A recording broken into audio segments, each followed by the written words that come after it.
just quickly before we start, mate, have you heard that rumour about Jake and Ben? What are they official now?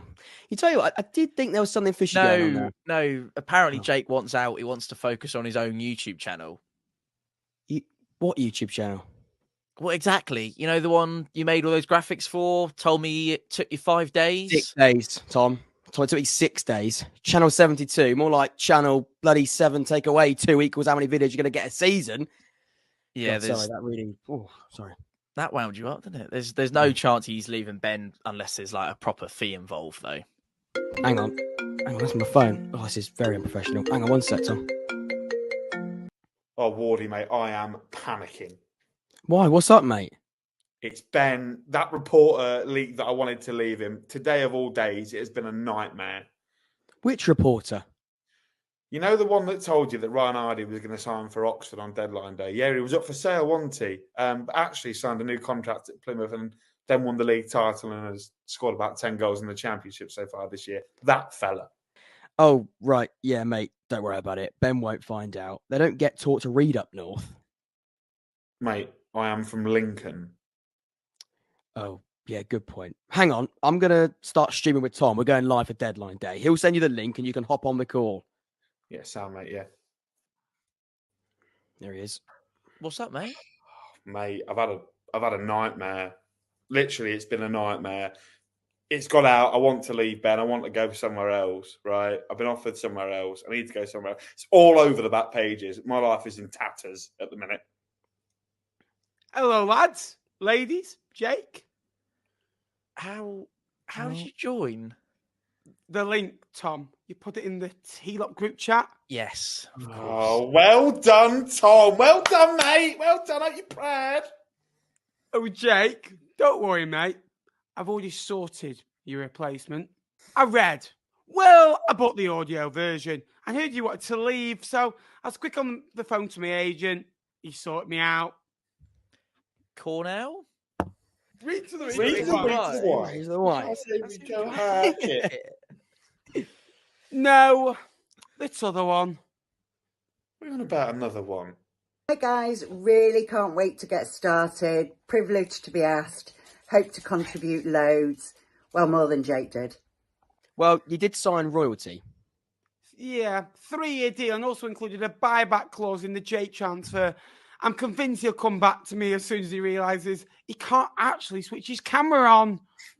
Well, smart piece of business. Speaking of business, Tom, we better get started because this window's going to shut before we even start. Yes. Well, actually, that's a very good point. To clear the air, boys, do we... I suppose we could do with some more presenters, couldn't we, Wardy? Do you fancy it? Good. I've got nothing better to do for the next 3 hours and Jake's lost his only friend, so... Do you know what, Tom? It's funny you mention it. I've got one of these lying about. I don't know if you boys... I think we've all got one, haven't we? Hang on, one sec. I've got one here as well. Oh, hang on. I was going to wear this one. I wore it at the Content Awards in November. I got second, by the way. You never mentioned that before. Right. Have a good show, boys. Transfer deadline day. The T-Lock takeover. Let's do it. Mom, can you give him a tie? No. Apparently, Jake wants out. He wants to just focus on his own channel. What? Oh, no. It was going so well. Well, it wasn't really. Right. Okay. That was our first ever attempt. Probably it's going to take longer than half an hour. Well, does that get any easier watching that? Welcome back to Deadline Day Live. We're bringing you all of the hours, the remaining hours until the window slams shut at 11 p.m. The T-Lock takeover. My favourite part of this so far is watching these comments. Someone's put GCSE acting on point, bad memories of GCSE drama. I think doing it, that's exactly how it felt. Nappers, we'll start with the transfers shortly. First and foremost, how are you doing, mate? And do you agree that wasn't your best piece of work you've ever produced? Oh, not a great start to the 3 hours. Yeah, it's not my best piece, but it's still up there, and that says a lot, I think, at the moment. So no, just glad to be on. Obviously, didn't get the invite last year because I was in the hospital bed, but glad to make this one, and a big deadline day, I think. Tom, does that get any easier? I mean, Napa said there it shouldn't be his best piece, but that probably says quite a lot about what we do on a regular basis. It's up there, unfortunately. We never have to watch that ever again, which I'm delighted by. And can I just say, by the way, sorry to steal Napper's line, and there'll be plenty of those tonight. There's over 300 people joining us across both YouTube channels and on Facebook as well. So a very good evening to you all. We are here for the duration. I'm keeping an eye on the comments early doors, as the rest of the boys will be. If there's anyone that's here at 11 o'clock this evening still with us, then you deserve an absolute medal, because that is quite some effort. Can I take this tie off now? I'm a little bit embarrassed. I haven't been able to find my yellow tie, so it's kind of hiding behind my microphone that I look a bit like Andy Cullen. So with your permission, I will. Yeah, you take it off and we'll move to Jake. While you undress. I'll undress. Yeah, I'll undress. There we go. You take the whole shirt off, please, Tom. No, not well. Maybe when we get post watershed, we'll see how we get on. But not for now. No. Jake, how you doing, mate? It's you were here from the start last time. You sort of know how these go. We say we're going to do a running order, and then we get to about 10 and realise that we've been here for hours. Hopefully, this is going to carry on the conversation and quite an insightful, interesting. How are you doing, Jake? Yeah, no, I'm good, mate. I'm glad that we no longer have to watch that back, like Tom said. I know these are pretty much free for alls. Let's hope that we don't have another Ryan Hardy moment. I'm sure somewhere, people in the chat will have a T-Lop bingo card kicking along for the evening. Maybe a mention of Port Vale, because Fleetwood play them on Saturday. Maybe a Ryan Hardy. We might have all sorts. Matty Taylor might even get a move to Cheltenham, so we'll have to wait. That could happen. But no, mate, I'm good. Thank you. Tom, where should we start? I mean, first and foremost, there's been business over this busy transfer deadline day. We're only seeing it through to 11, but it was hotting up in the morning, and it's still been going through the evening, and now hopefully into the night. We're going to be reacting to those live transfers as they come in. The chat's going to be crucial. Like, there isn't going to be business every second, we hope. So we're going to have time to sort of chat and go through those signings in detail, not just from deadline day, but from across the window as well, because we're focusing on deadline day. It all seems to happen on one day, but remember, this has been going on for quite a while now, so it'll be wrapped up by tonight. That's one thing that we can guarantee. But Tom, where do you want to start? I mean, there's a lot already happening over the last couple of hours. At Pompey, we probably should start there, because let's be honest, if we are looking at the entire window, you have been extremely active. But one today, Owen Moxon joins from Carlisle. That's a permanent deal. Your reaction to it? It's been sort of brewing over the last couple of days, but it has been official this morning, or exactly midday, I believe. How do you react to that? We're going to start with a £5 donation from Links, by the way, which is an absolute brilliant way to start the stream. He's even putting up the teal up on there, so that's almost worth double of that. I will I'll get to Pompey in just a moment. Before we do so, I want to welcome all you fabulous people to the stream. Super Jack Hancock is here. I'm playing that on Jake's wedding day, says Links. I think that's in relation to the to earlier on. Reese said, sorry lads, thought this was the darts. I'm off. Nice to see you, Reese. Thanks for being with us. Will Ash says, extra fan here. One more striker incoming. Maybe we'll fire us to the top. Thank you for being with us, Will. Lovely to see you. Aaron said, hit that like button, please do. T-Lop Superman, which is Logan, says, good evening, Tom, Jack, Ben, and Jake. Looking forward to this.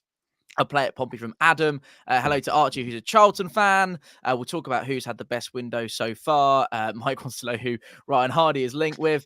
Hello to Andrew. Hello to Sam. And hello to Josh as well. Please do let us know where you're joining us this evening. Let us know who you support. Let us know what you want us to be talking about regarding Pompey. Very, very excited indeed. I think it's probably the most aggressive window for a very long time. We're going to start with talking about this man who... I was absolutely delighted by today, and I know you boys will want to let me know your various thoughts on him. I spoke to Jake a lot about him yesterday on the phone, and we're probably both as excited as each other about it.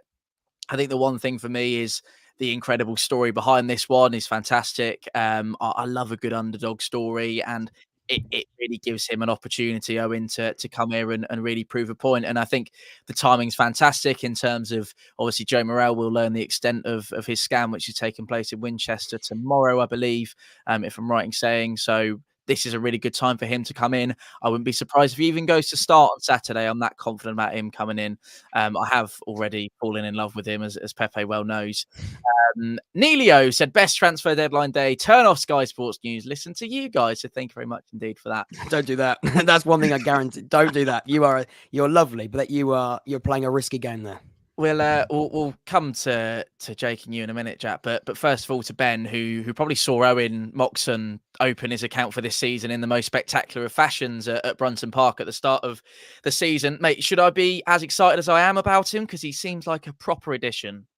Yeah, obviously he scored 3 goals this season and 2 against Fleetwood, and obviously he can shoot from outside the box, and I think that's what Portsmouth needs, someone to unlock a back door at times, someone who can score a goal from midfield.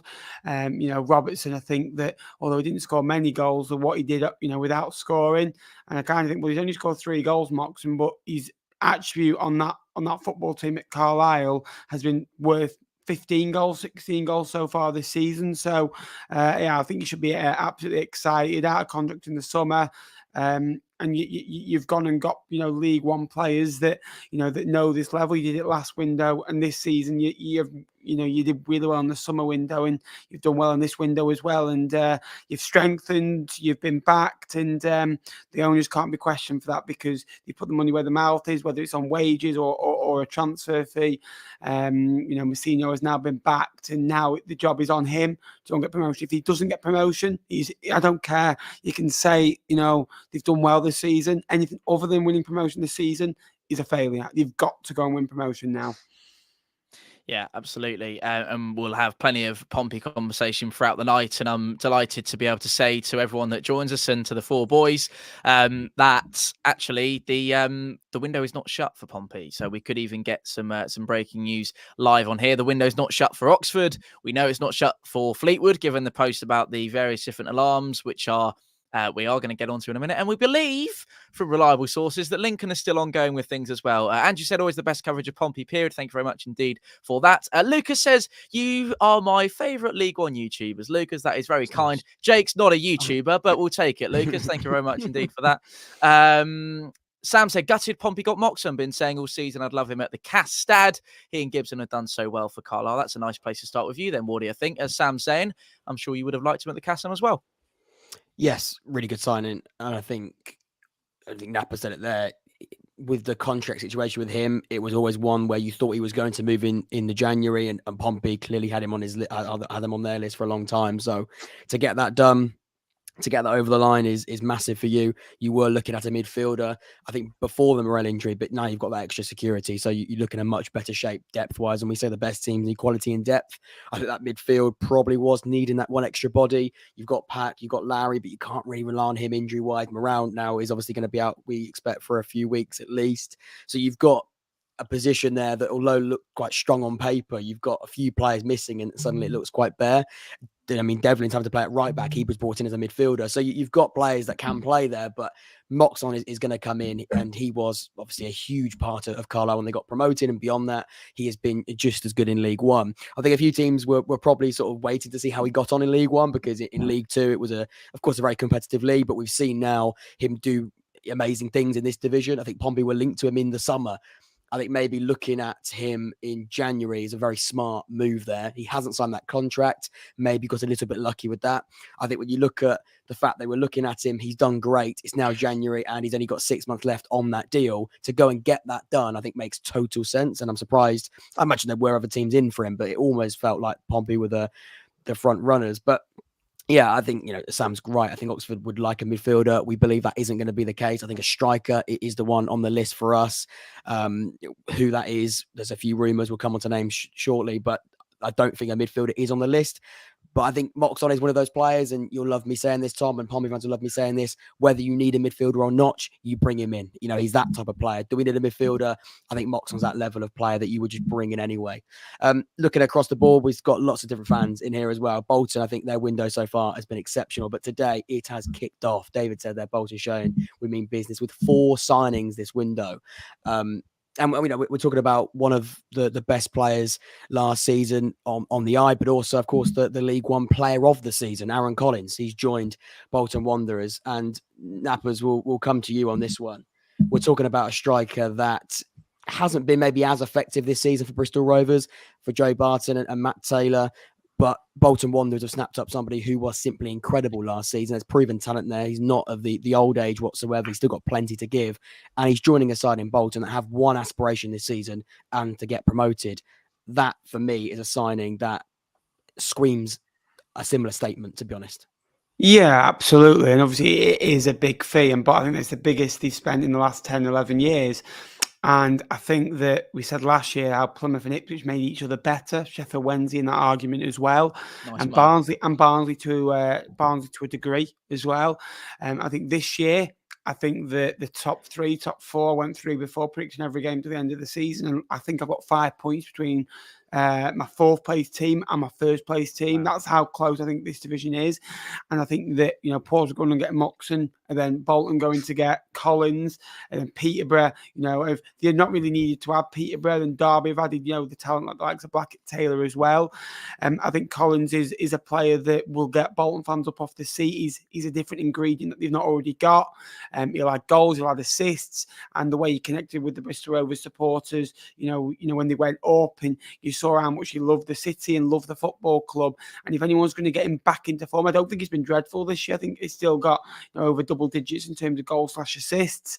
But that's a poor season. He got 29 last year, goals/assists. So I think Ian Evatt is the right man to get him back on track, get him back playing. And you saw with Callum Lang the other day, it only takes a little bit of magic to make a goal, and 10 minutes later you're putting one in yourself. And I think that as soon as Collins gets one, I think Collins will go and score 7 or 8 between now and the end of the season, and it will lead to Bolton Wanderers winning this league.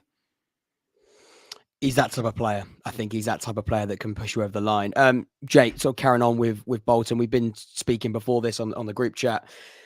We mentioned somebody else that isn't Aaron Collins that's joined Bolton. Celeb Taylor, Cheltenham on loan from West Brom last season. He looked good. Caleb, not Caleb. Caleb. Caleb. You know what? I think he wouldn't mind. He's that good. He wouldn't mind. He goes by both names. Yeah. Taylor, whatever his bloody name is. He was on loan from West Brom at Cheltenham. And let's be honest, a pretty average Cheltenham team last season. Still good to stay up, of course. That's the expectation most seasons. But he was standing out in that side. Yeah. He's joined Bolton, and we talk about sides in January. You're not looking to wholesale a side. You're looking at basically picking in different ingredients.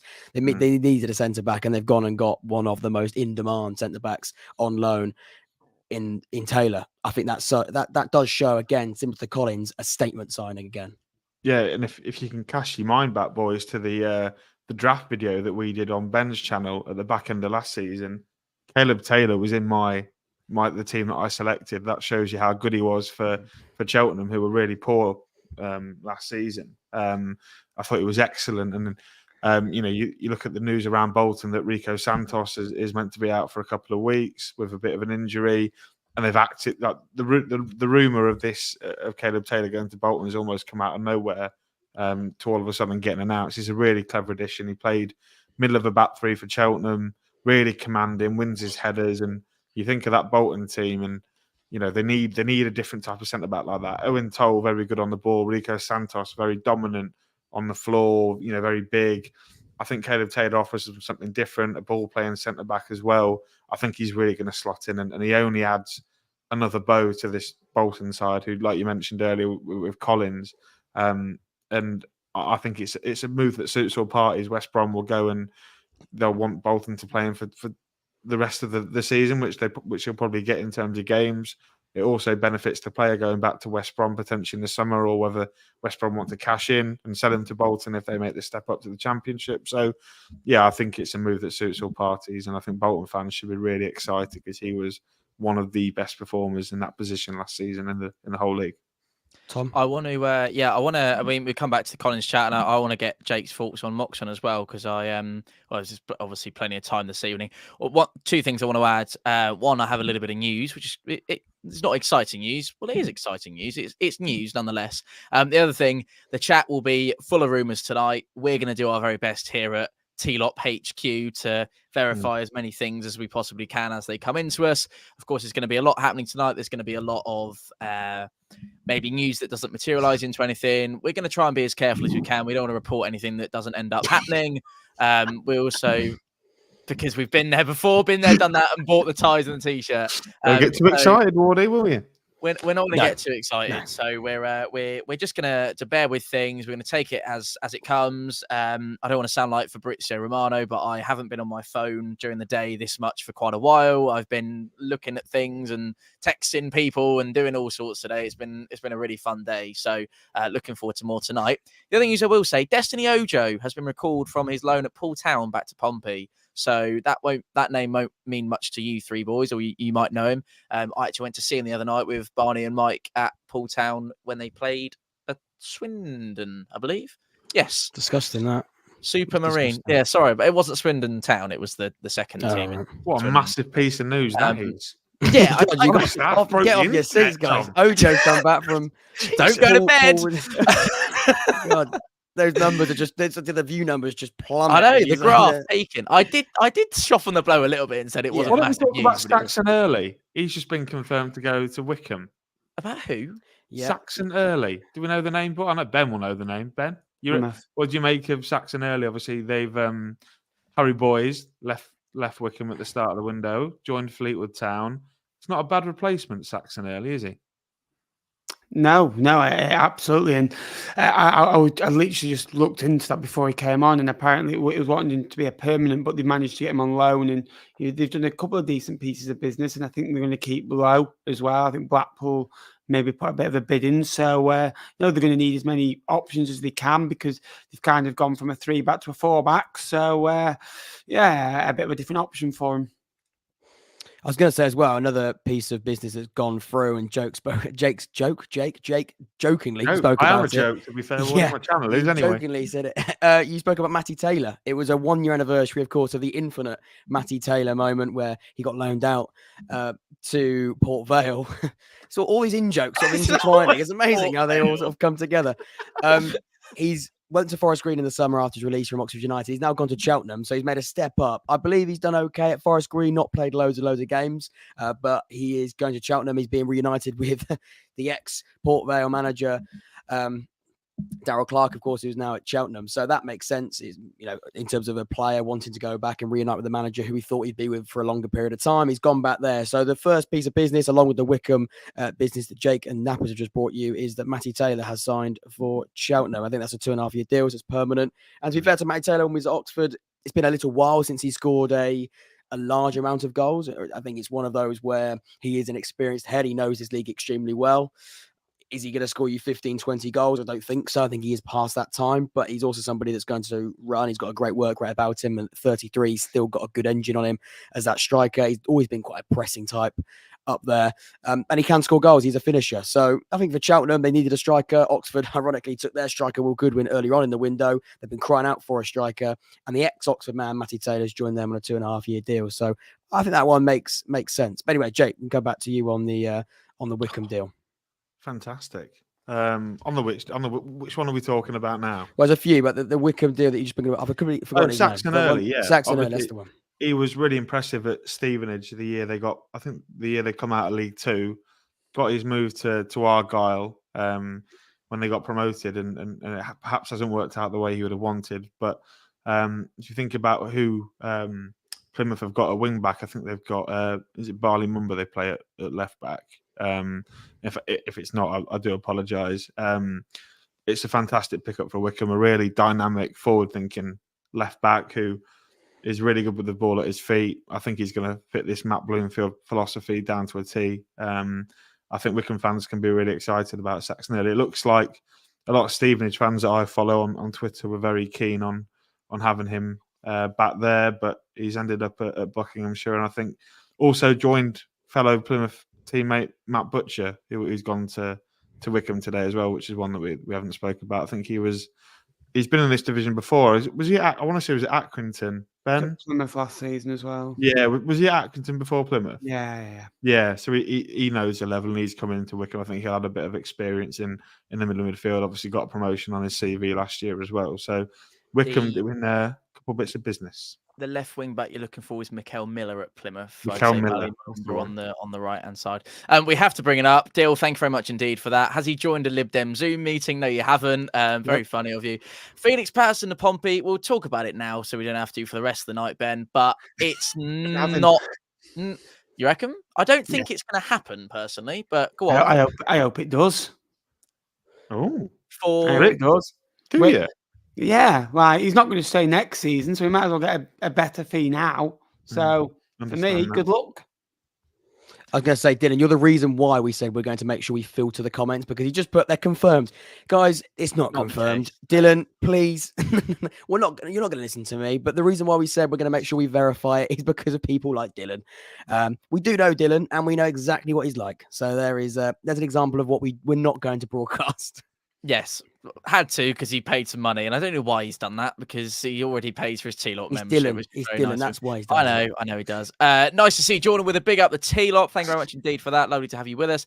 Northampton transfer news, gentlemen. Anything that we can provide Alessio Sula with? Well, they've only signed 2 this window, haven't they? But they've kept hold of important loanees, which is important as well. They have. They've signed Tony Springett, who was, if you can remember, he was at Derby last year, I think, for the second half of the season. And they brought in Louis Molden from Wolves, who was at Rochdale at the start of the season. Yeah, I think. He's the goal. They lost the goalkeeper, I believe. And Matt Thompson went back to Newcastle. Yeah, exactly. I don't think they've been linked with anyone. I haven't seen anything on socials today, but do Northampton really need anything? Northampton are quite bizarre, and again, we'll come to Tom. I was saying this on the phone earlier, and it's similar to Lincoln. I'll be honest. I'll be open and honest. Now you're still here, Jake. I'll say it to your face.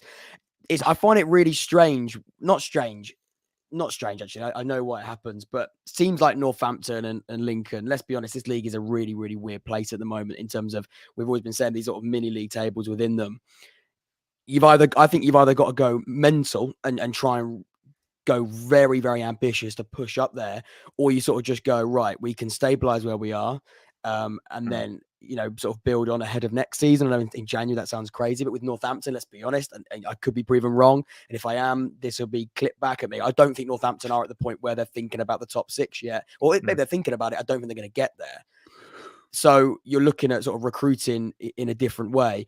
Most importantly for Northampton is this season was staying up, and they've been brilliant at doing that. I've been so impressed by Northampton, and they've kept hold of their talents they needed to keep hold of.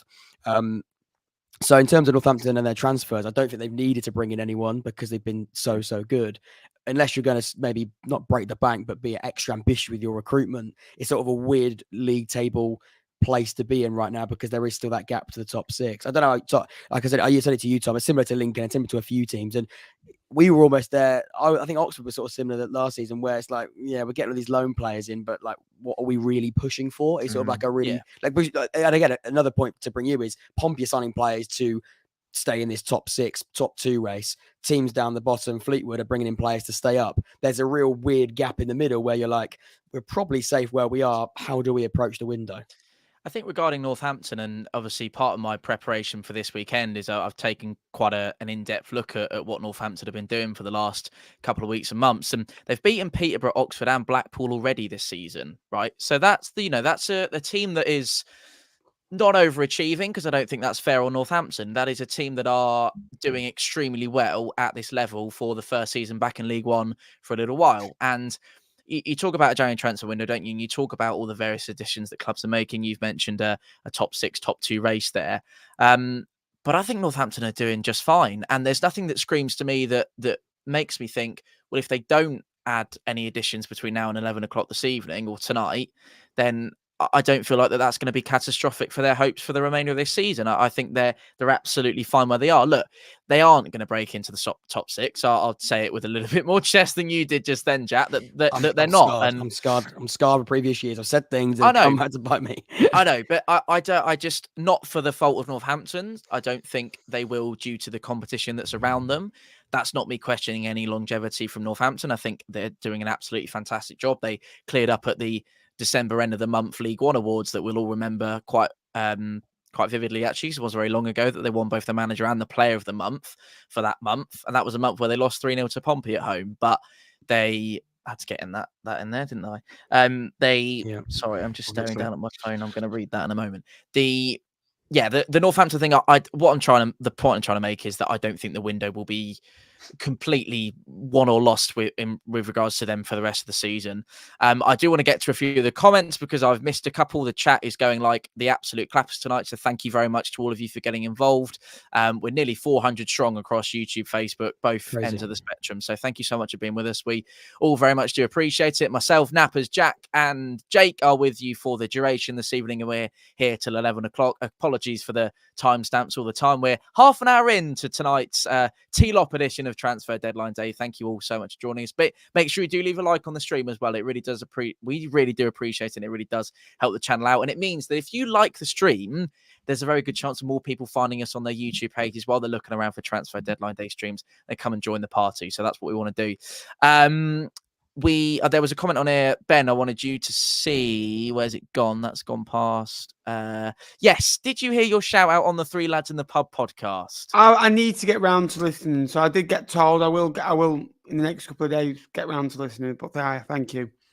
Well, they love you, mate. They absolutely love you. And your mum loves you as well, as I love your mum. She says how dapper we're looking. Thank you very much for that, Jill. Hope she's watching in the other room. Scott said, up the freaking T-Lop. Jack, did you want to... Oh, was that a wave to Jill? Well, no, it can be. Hi, Jill. How are you doing, Jill? Hi, Jill. There's a few comments coming in at the moment about Oxford's tweet they just put out. Oh, yeah, a bit weird. Admin is strapped in. Clock lock emoji. But then you sort of go, okay, what should the takeaway of choice be? Chinese, Italian. I think, I don't know, but that would be a little bit stupid if we put that out and we didn't sign someone. The admin would have, off the main account, that would look a little bit bizarre. I'm getting the idea that the deal is done. They're just going to announce it basically when they want, because, you know. Is that got something to do with the nationality of the incoming? Because he's English. So I guess other. Oh, we know who he is, do we? Yeah, I think I do know he is. Yeah.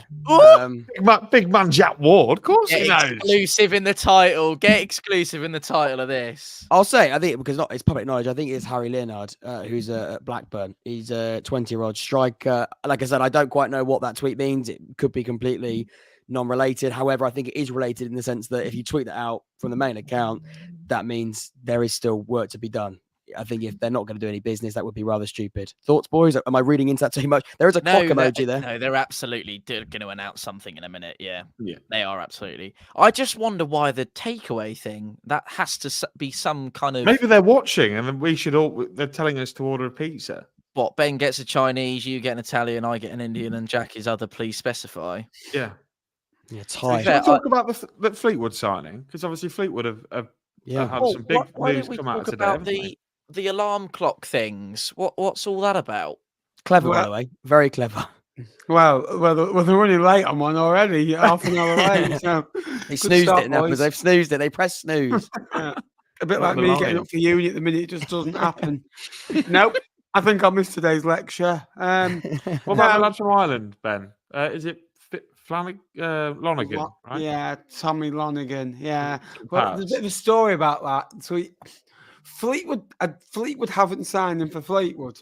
So the story behind it is Waterford wanted him, right? Their new season, couldn't sign him. He has a release clause in his contract of £60,000. I think Josh Earl went for £60,000. So Fleetwood have bought him. I think we'll use him till the end of the season, and then we'll get loaned out to Watford. I don't think he can go on loan because it's something about he can't go on loan again to Ireland till August, for some weird reason. And then he will go to Watford. So I think that's it's not a Fleetwood signing, and the 3 or 4 whatever are coming in aren't going to be permanent signings. I don't think. I think they're going to be loan signings, and it looks like the club have accepted, its fate. Whatever will be, will be. 2 big departures today at Fleetwood. Josh Earl, like you mentioned, and then Jack Marriott this morning going to Wrexham. Good, exactly what I wanted to see. A couple more would have been nice, if I'm honest with you. Marriott didn't want to be here. I've said that numerous times. If you're paying someone £5,000-6,000 a week at Fleetwood in League One, it's ludicrous. And for me, we got a fee for him. Josh Earl, slightly gutted about, but for his sake of his career. He's 25, 26 now. Never let Fleetwood down in terms of professionalism, effort, didn't really make too many mistakes. He wasn't great at sometimes. Gutted about that, but he's gone to Barnsley for a 3.5-year deal in League One, chance of promotion.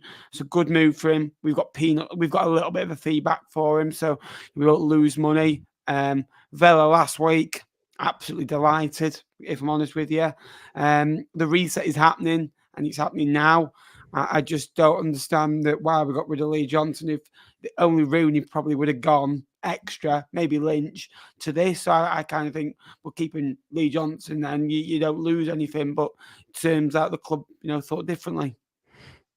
Can I say a massive welcome to Retro Shirt Sean, who says, Nappers look slick. Tom, you're going to have to up your game. Thank you very much for that, Retro. Much appreciated. Lee says, good evening, boys. Sorry I'm late. Was catching up on the Traitors. Any of us Traitors fans? I haven't, but I've heard it's good. It's It all is. over the place, isn't it? Traitors. The Apprentice is on tonight as well, which I'm very excited So's the about. Missing darts. that. Nappers is missing the darts. There's some Premier League football tonight as well. It's all going on, isn't it? There's no place Nappers would rather be than here on a T-Lop transfer deadline stream. Surely not. Although the darts is very close to his heart, I know. And also, if a cheeky plug, if you haven't gone and followed Nappers' TikTok where he does his darts content, that needs doing. Another cheeky plug is, as Ben put in the chat just quite a few minutes ago now, we do have a Patreon, which is T-Lop related. There is, I'm hoping, going to be some time for the four of us to record a T-Lop extra, which I'm sure will probably...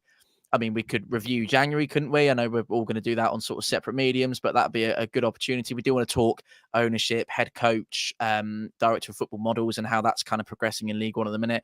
And then maybe just in any other business where we take some questions and we have a bit of a catch up in a more relaxed fashion. Not that T-Lop's not relaxed, but that's available on T-Lop Extra. So patreon.com/That League One podcast is the place to go.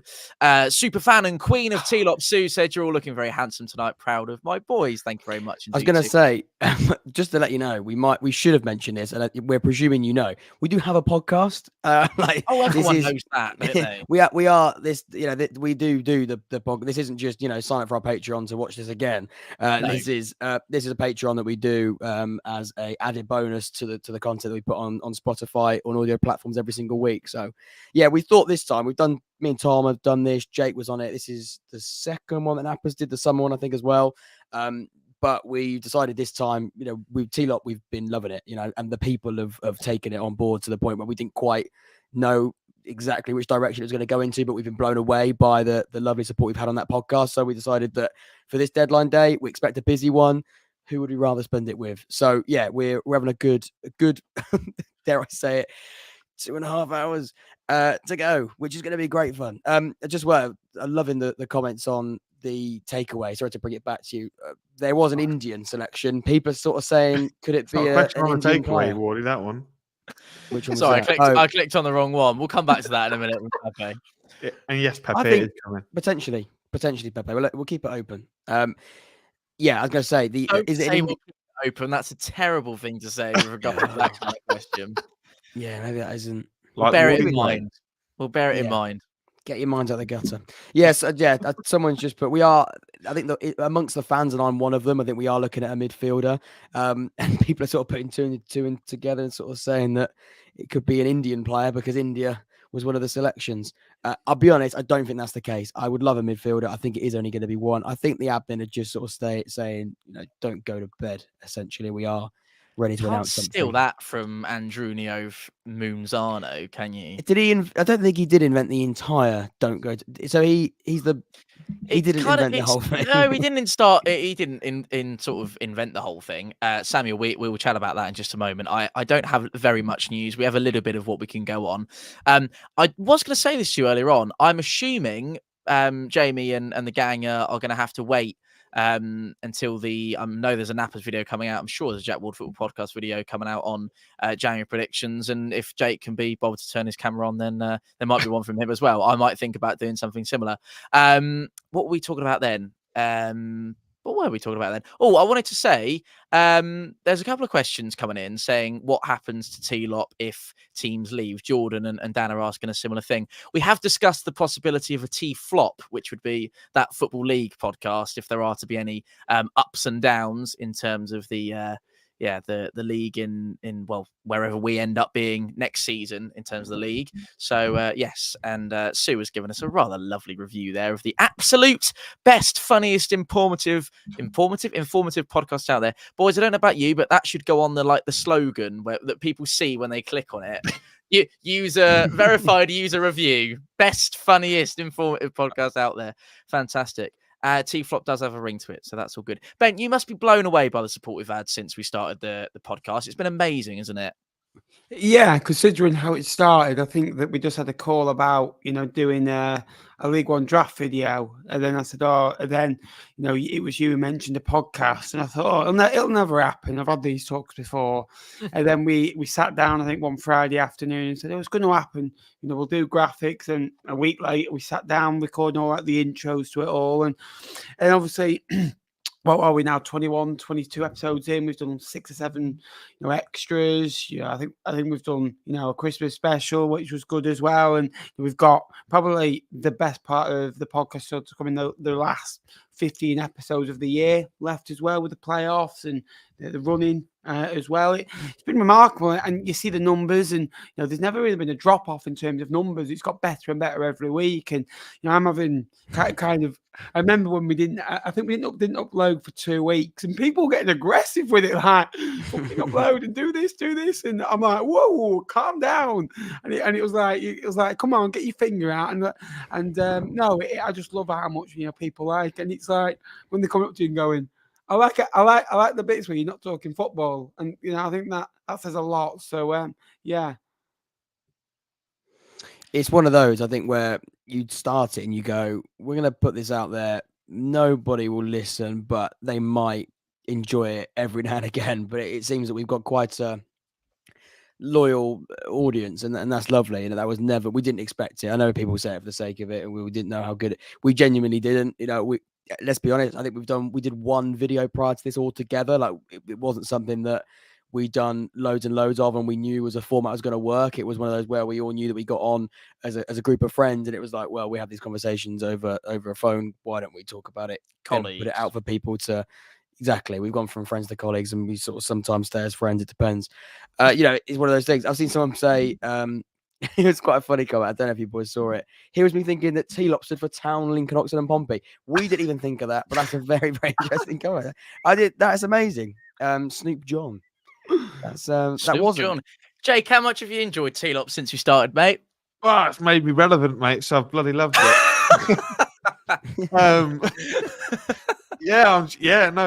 Look, it's been good. I think I'll speak for all of us that when we announced it, when we first did the original tweet that we were making a podcast, I literally couldn't use my phone because it was like blowing up the likes and all the Instagram and all the Twitter notifications. But yeah, I think as a foursome, we work really well. We're all really good friends. We all share similar sort of views about football. I think it makes for good podcasting. We're all obviously still young, aren't we, boys? We're all still young.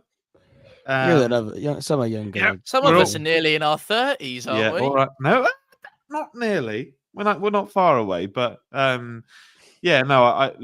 enjoy talking about football as much as you boys do, and to sit down and talk about League One with 3 of your best mates is a privilege, and for it to make me relevant, it's even better. So thoroughly enjoy doing T-Lop. It's the highlight of my weekend, along with Ben's League One live show, which I've now left, obviously, and been replaced by Sue. But it's good, mate. It is good. Also, I know there was a supporter asking if there was going to be any Northampton transfer rumours today. They have since tweeted out that they have closed for business. They've done everything they wanted, so there'll be nothing in at Northampton. There was a question for you, actually, Wardy, that I saw that made me tickle. Oh dear, sorry about that. We are live, so can't edit that bit out. There is a very good point that Andy Moon has been very quiet, so hopefully that things do speed up a little bit. But we're still waiting on one thing that I'm hoping is going to come through. Where was it? It was from a guy called John. Where's it? Oh, it's David. Have you got the Oxford Y fronts on as well? So thank you for that, David. He hasn't. There we go. That's good. We don't need to know anymore. That's absolutely fine. Joseph set up the T-flop as well, so here we go. Hopefully, Can I come to Nappers and ask him a question about a certain Jay Matete? Somebody who Oxford are linked with. I don't really. I think we are going to sign Harry Leonard, the striker. The second name, we've been told one definitely, but the Jay Matete thing is lurking and has definitely been heating up in the last couple of days. I've personally, there's a certain account that I'm not going to say what it is, but I'll be honest. I'm an honest person a lot of the time. They're saying that we're in talks for him. Don't believe that. I genuinely don't think we are. And if we are, it's definitely not as advanced as what this person is saying. I think he is probably on Oxford's list. I think Jay Matete is on the list of most League One clubs. He's a very, very good player at this level. But Nappers, you've seen Jay Matete in the flesh. He came through. Was it your academy? He was there before Sunderland. It was your academy, wasn't it? Yeah. Thoughts on Jay Matete?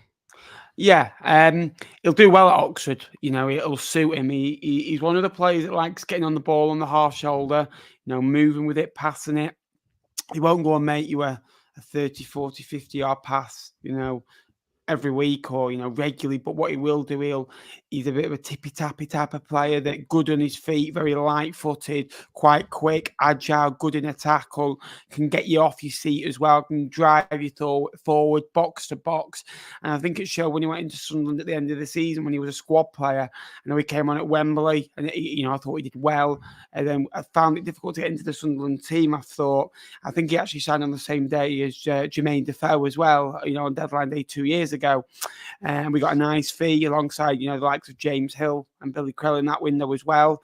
And then went to Plymouth last year and did really well. I thought, bossed that midfield from January onwards and added something that we didn't have already. And I think for Oxford, a side that like having the ball, that like being adventurous, that like seeing the other half of the pitch as well, that like, assaulting the other box as well and getting the ball forward with purpose. I think it'll be a brilliant signing, but I think I'm very surprised that he's not left Sunderland already on a loan deal. That if I was a Bolton, Oxford, even at Portsmouth, as soon as Robertson left, I got asked who would have replaced him. And I went Jay Matete, not just because I knew him. I thought he would be a perfect replacement.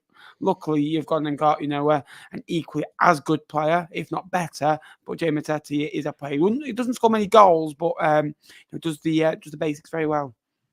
Yeah, we're sort of looking at that type of different midfielder profile. We've got Brannigan, we've got McEachran, and we've got McGuane, but somebody else to sort of step up would be nice. Like I said, I'll be honest, if I say predict yes or no, and I promise I don't know anything other than what the Twitter and social media is saying. I personally don't think we'll do it. I think we'll sign the striker. I think that'll be it. But if we can get that done maybe later on, you don't quite know how the loan market works. I think somebody said earlier, the January market is like a domino effect. Teams are going to let players go when they get players in, right? So we're going to look at Jay Matete, maybe not at 10 to 9, but at 11 o'clock, it might be one that happens right at the end. However, Oxford do tend to sort of tell their local newspaper quite a bit. They tend to sort of say if there's going to be one, and if their understanding is it's going to be one more, it probably will be. But who knows? Tom, you're going to sort of come in there. Just wanted to get through some of what our wonderful live chat have been saying tonight. Phil said, T-flop, like it. Whatever happens, teams go up and down. Hope you boys keep going. Phil, don't you worry. No plans to not keep going whatsoever. We'll all be here, ready and rolling for the next season. I'm in bed with a bat flu. Oh, Phil, might doze off. Shout loud if any more popping news. Phil, keep us on for as long as you can. We'll give you as much as we possibly can on that. Still hoping for at least maybe one this evening. Adam said happy deadline day. The absolute legend that is Adam Poirier said happy deadline day, lads. Pepe has a question for Wardy. Will there be any news on an incoming fourth stand of the Kassam? Didn't really enjoy my view of the Hollywood Bowl on Tuesday. There is actually a picture that demonstrates that. You are moving houses, though, aren't you? You're moving properties. Hopefully, yeah. It looks as it's gone quite quiet, but if you've been part of a stadium move or been part of a big move like before, it's not it's not like buying a house, and even that's quite complicated. It's not for sale. Sort the details out, and within a few months start talking about furniture. There is a bit more to do when it comes to a stadium, especially when you're building one from scratch and knocking one down. So yeah, it's one that will hopefully get done ahead of the 25-26 season, or the 26-27. I think it's the second one actually. it's not long, really. That sounds like a long time away, but it's not. We're in the 23-24 season already, so there's a lot still to do in a short amount of time. It's something that, yeah, it's not like January where it's a last-minute deal, stadium moves. They tend to take quite a while. Nappers, you're laughing. I think it's because of what Jake put in the chat. I joked and said they snoozed. They have snoozed. Fleetwood have pressed snooze on their alarm. Yeah, I think it's going to be one of 3 or 4. I think it's going to either be Finley Potter, and when I say Potter, it's not Brian Potter, it's Finley Potter. So, or Elijah Campbell, I think has been mentioned to me as well from Everton. There's a lad from Burnley. I can't really remember his name, but he's been mentioned. And then there's obviously Kilkenny, but there was always mentioned that he would be on the bench for Bournemouth tonight, which he is, and then he'd be announced at 10 o'clock, which I think that could be maybe one of the reasons he snoozed. I don't have a clue. So yeah, I think we'll find out at 9 minutes past. Fleetwood always like tweeting on the hour. So yeah, we're expecting another one in at Cheltenham in the next 9 minutes as well. Not League One related, but Jesse Lingard's going to South Korea. Just thought I'd throw that in there. Jesse Lingard moving to South Korea. This one very much is League One related. I think that is it for Pompey business this transfer window. We are led to believe that the door is shut in terms of incomings, and there are no more tonight. What Which is a little bit of a shame. We'll stack it off then, Tom. Won't bother. I don't know if they're are they in the top 6 race? I don't know. Well, it's been the best window for years and years and years. Let's make no bones about it. Yeah. Has anyone seen the John Terry tweet, by the way, or Instagram post? He's basically just put up something saying, so you know that the light switches when you turn it on, it's red.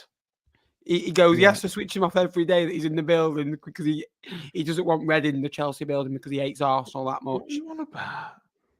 Just go on John Terry's Instagram and you'll know why what you do that, Tom. Carry on your point, and then we'll go back on that. Yes, I do want to talk about that because that sounds quite interesting actually, and I didn't quite understand it the first time, so we'll come back to it. Yeah, no, it comes from Neil Allen, who's one of the head sport writers at the Portsmouth News, which is a bit of a shame, really. It's an incredibly trustworthy source, and yeah, I mean that is disappointing. Yes, it's been the best January transfer window in living memory for quite a lot of Pompey fans, I would say. Maybe window is a little bit of a push, although in terms of particularly the last week or so, it's been absolutely fantastic. And I was saying coming into this tonight that if, and I'll say this again and again for the next couple of hours, but if that is to be it, which we're led to believe it is, I mean, you never know. It's January, isn't it? So there's still a couple of hours to go. And if Neil's saying that, then Neil's saying that. But they very much said at the start of the transfer window that they wouldn't be they'd still be sitting around just in case there are any more bits and pieces that do crop up in the last dying couple of hours. So but as transfer windows go, we've got plenty of time to reflect on it for the next couple of hours, and I'm sure we'll get some thoughts from people as well. Is that it's been absolutely fantastic, I'm delighted to say that yes, we have come out, and I tweeted about this earlier on. Pompey have come out of the window a better side than they were going into it, which is absolutely what we wanted to achieve, and that's what they promised, and that's what we have done. So, as Justin said, top quality, and it was a great effort, and I really think we're giving ourselves a really good chance. I agree. I think we can all agree. I don't think you have to be Pompey fans to know that the window has been aggressive. That in a sense that you've gone out and got your targets. I wasn't agreeing with the Pompey fans. I think it was when Mousinho was sort of saying we're not missing out on targets, and they didn't quite believe him, and they were like, oh, you're waiting.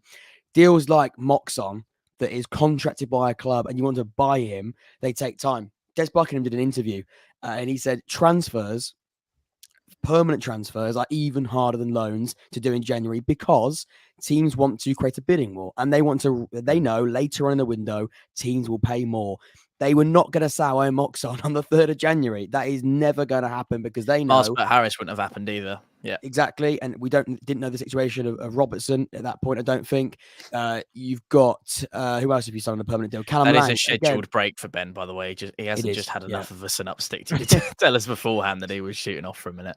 you've got teams there that if you're looking at buying players, you've got to make sure that you do it at the right time. And for Pompey as well, ideally you get 4 players on a permanent deal by the 5th of January. But unfortunately, teams aren't going to operate like that.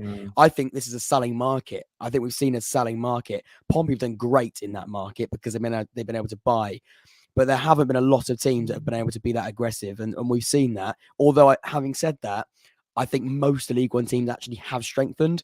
There's not many teams other than, I'd say, Reading that have got dramatically worse over the window. So I think Pompey have done a great job, and it is definitely a seller's market, and Pompey have come through that with some great additions. They won the window, Jack? Well, I'm not going to tell you that because the video coming out tomorrow. I'll be All honest. right. That's it. That one's that then. Yep, go on, crack on. Also, leave it, but we've got 398 across 2 channels. Whether you're watching on my channel or Tom's channel, please make sure you leave a like because, theoretically, I believe the split is not so much even, but it's to a point where we can both get over 100 likes. If you'll leave a like, that'd be amazing. So if you could do that, that'd be much appreciated. And a live piece of news that I was going to bring you before we move back over to wherever else this conversation goes. We haven't chatted about Derby in the first hour, which is a surprise, we haven't, so and we definitely should do that. Kane Edwards is joining Leighton Orient on loan. He's somebody that I put forward in my video, which was one transfer that every League One club should sign. I believe I said Burton, but Tom, Kane Edwards was linked to, is this right? Maybe he wasn't. No, he wasn't. Was he linked to Pompey at one point? I might be thinking of somebody else. I was thinking of Harvey Blair, not this one.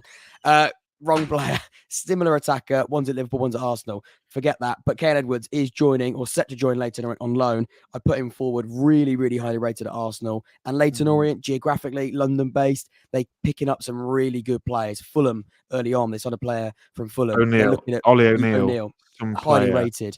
We're talking about players in this London market, and Leighton are picking up some great deals within that. So one to watch out for, not official. It's from Peter O'Rourke. Well, we could put his name out there. He's a very reliable source for transfers. That's what he's saying, and we'll say that because we're not making it up.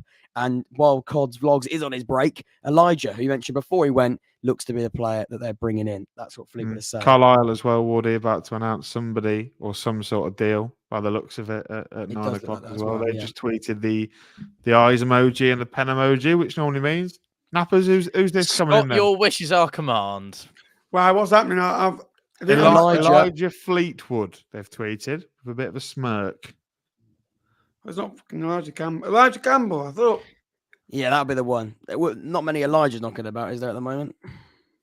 Elijah Adabid. Don't start that. The one that's at Luton.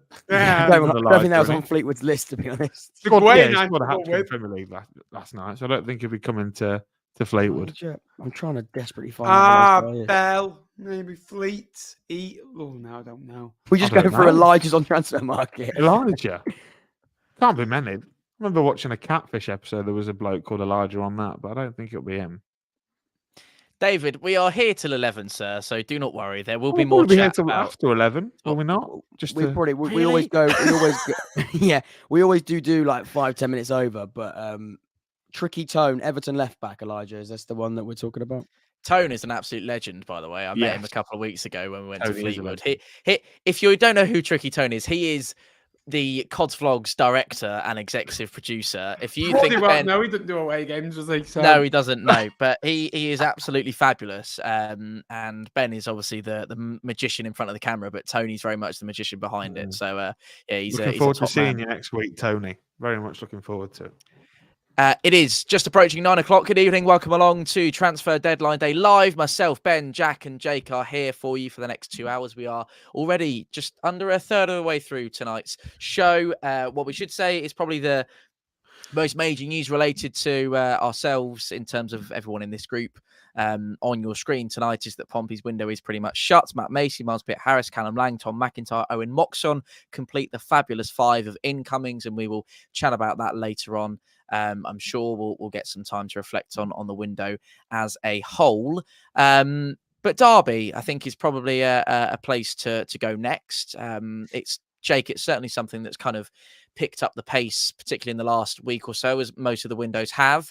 Maybe we should start with the first incoming of the window, who we knew pretty much was happening from slightly before it was announced, but Corey Blackett-Taylor to Pride Park.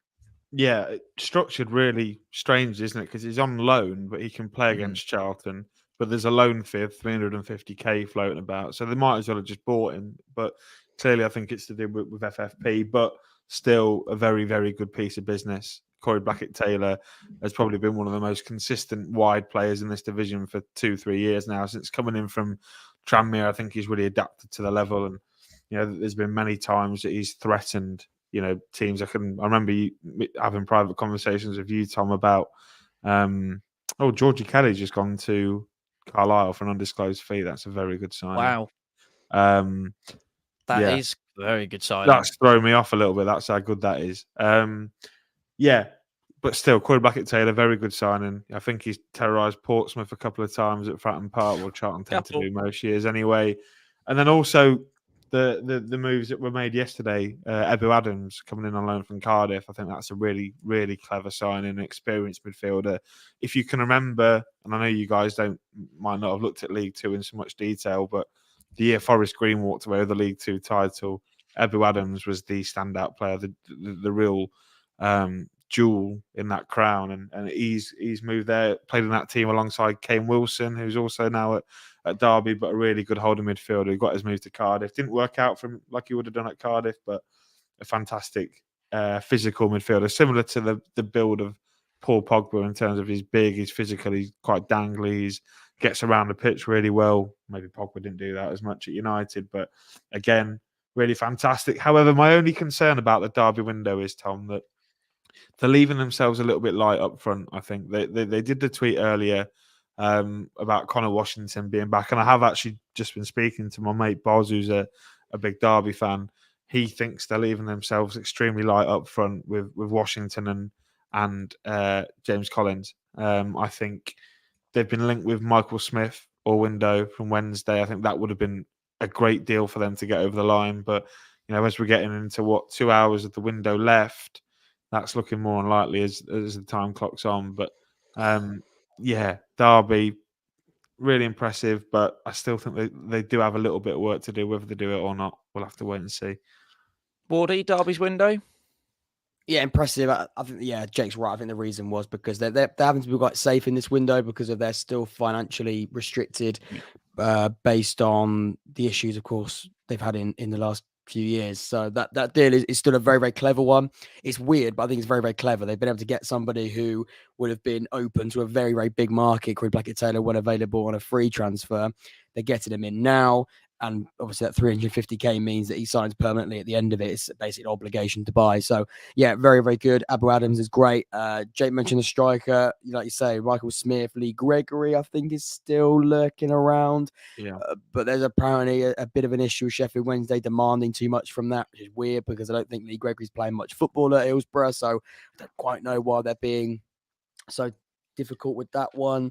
Maybe it's a case of Derby don't want to pay a certain amount of a loan fee or a wage structure. We don't know. We won't find those details out, but that is something that's up there.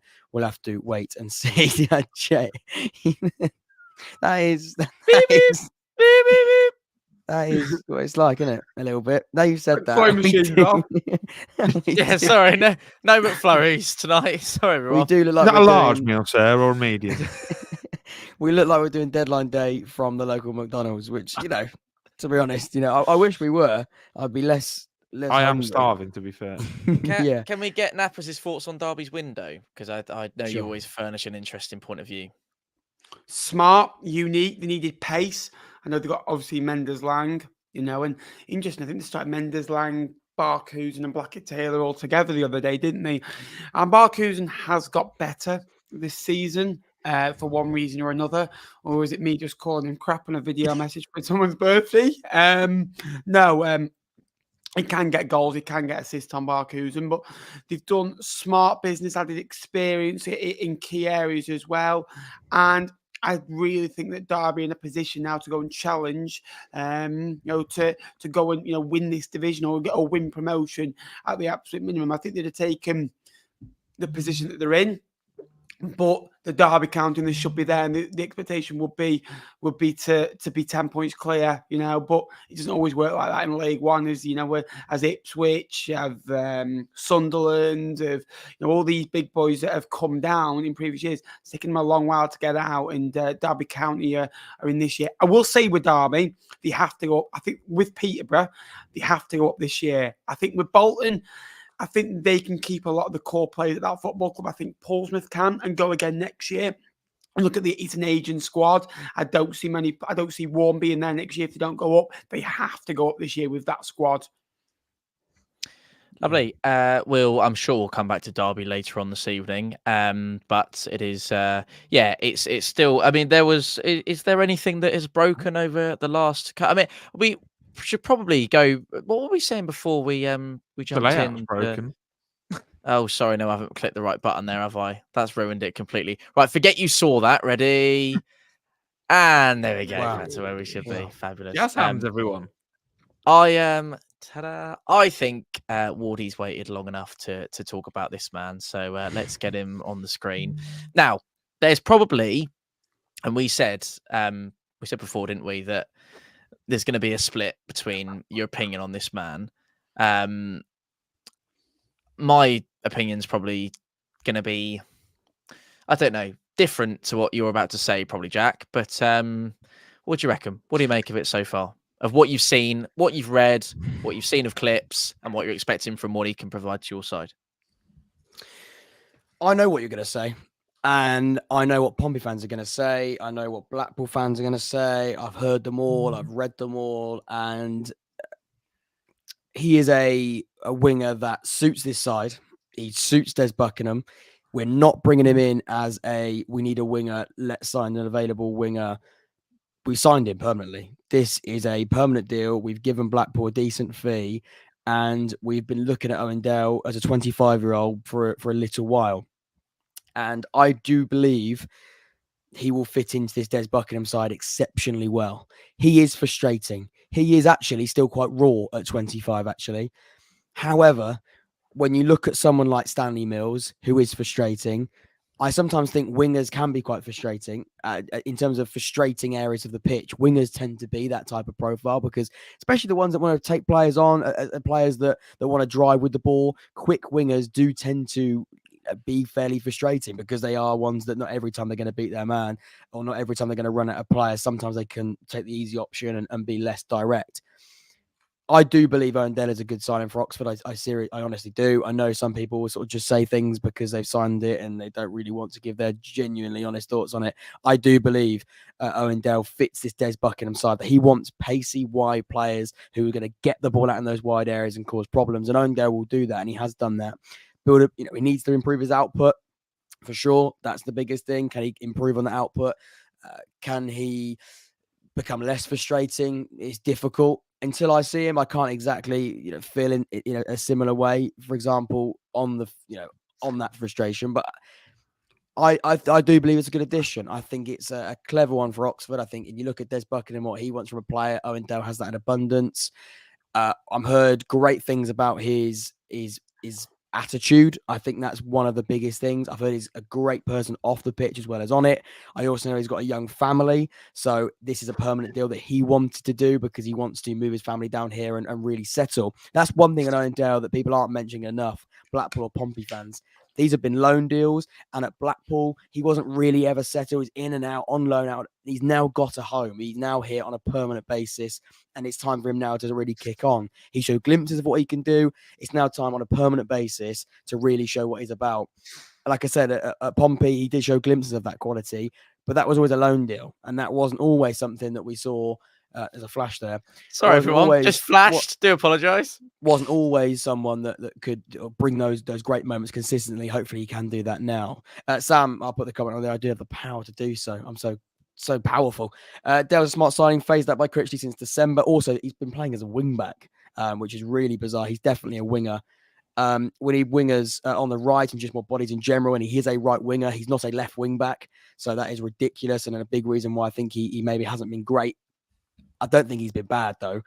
There's clearly selling the club to the players, maybe less slideshows. You'll know what that means if you were part of the Liam Manning era. There's a lot of talk about Liam Manning talking about slideshows a lot. Dale's wife also love a slideshow.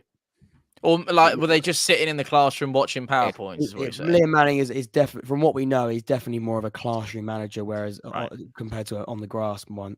Jordan's mentioned something to do with Dale's personal life, which is extremely sad. And we do believe that now having that permanent home is going to hopefully help him out personally, but also professionally as well. So hopefully he does settle, as Jordan does mention there too. Yeah. Do you want me to provide a bit of opinion, or should we go to Jake and Ben? Yeah, I mean, go ahead. I think I know what the general consensus is from Pompey fans. For me, it's about seeing it with my own eyes. But there's certain elements to his game you can't question. It's one of those where you really, really like him. I really liked him. I think his inability to get the ball in the box ended up frustrating Pompey fans for too long.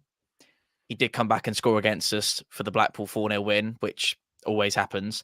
But one thing that I will say about Owen Dale, and he has had a really tricky private life in recent times, and it's incredibly sad, and it's one of those stories that really humanizes football, and we obviously all send our very best to him and his partner, and the whole Dale family. He won Community Player of the Year at Pompey.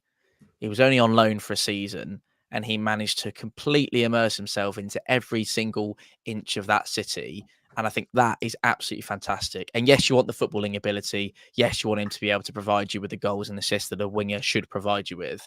And I think from what I saw from Oxford the other night, although it wasn't on show for 100% of the time, and you'll be completely honest about that, Wardy, but when you get going down your flanks, you get going. And I think Owen is going to come in and really complement that. He's not the fastest winger I've seen in the world. He's pacey, but he's not the fastest.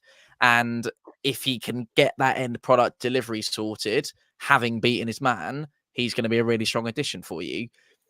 The one thing I would say is when the confidence wasn't there, it wasn't a case of he could bring it upon himself to get himself stuck out of that rut and rekindle it.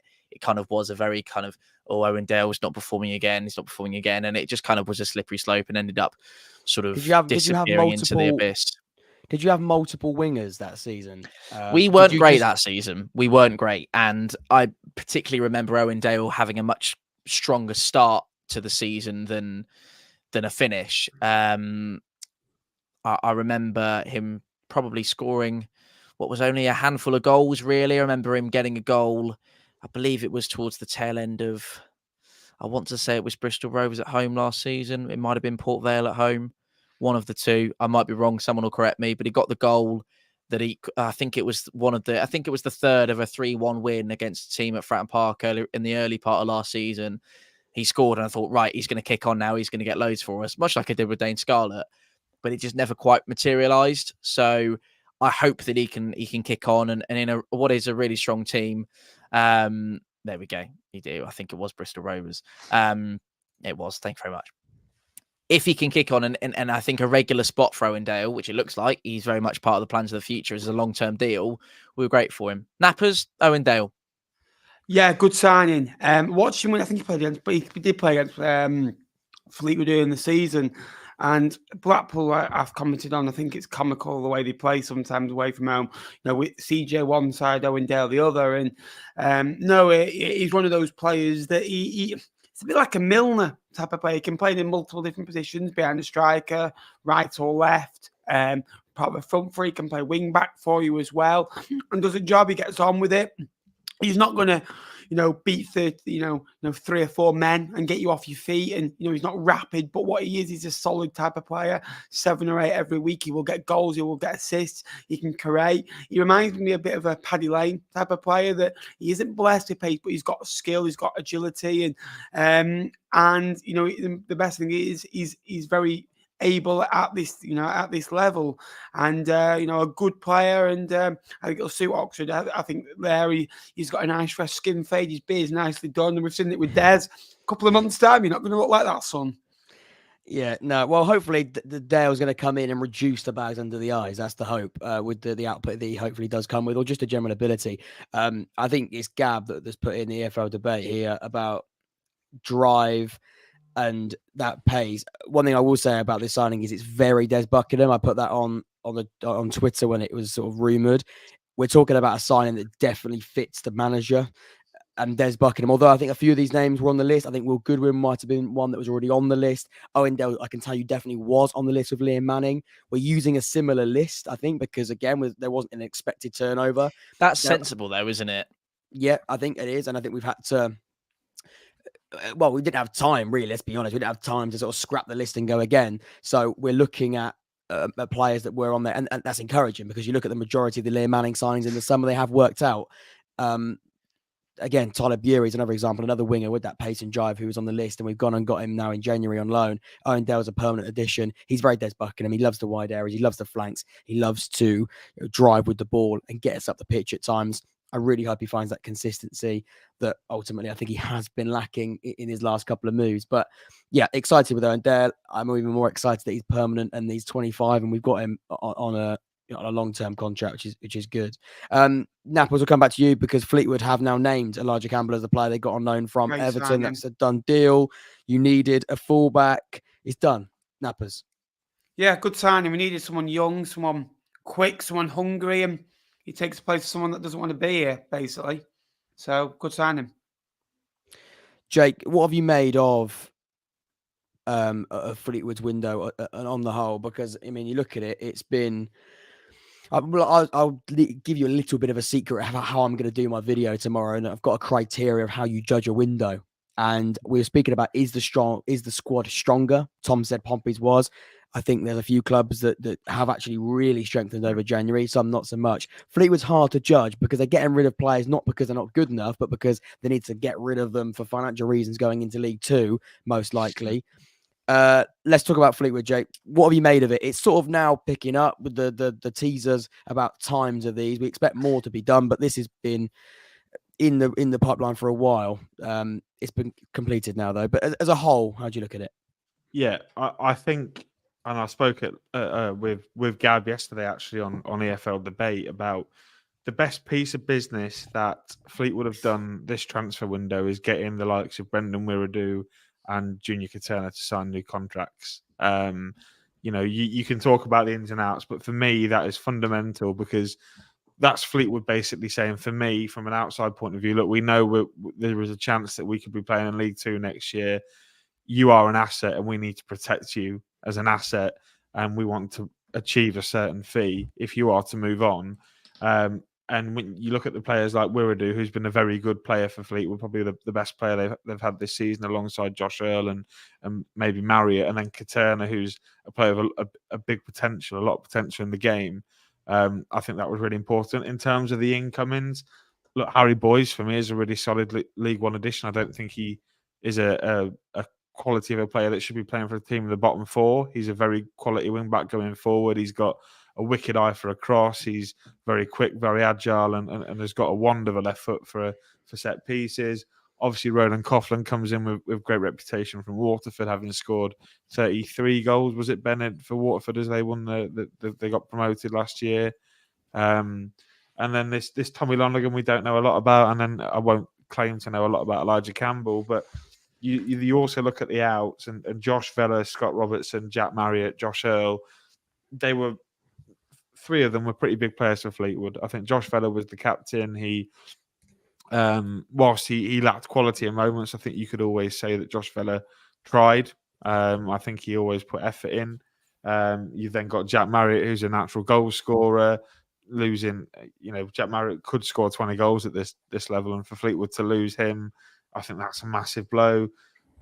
Josh Earl, Nappers bangs on about him being a really good defender. He absolutely is. He's a massive loss. I think there'll be a lot worse defensively for him going.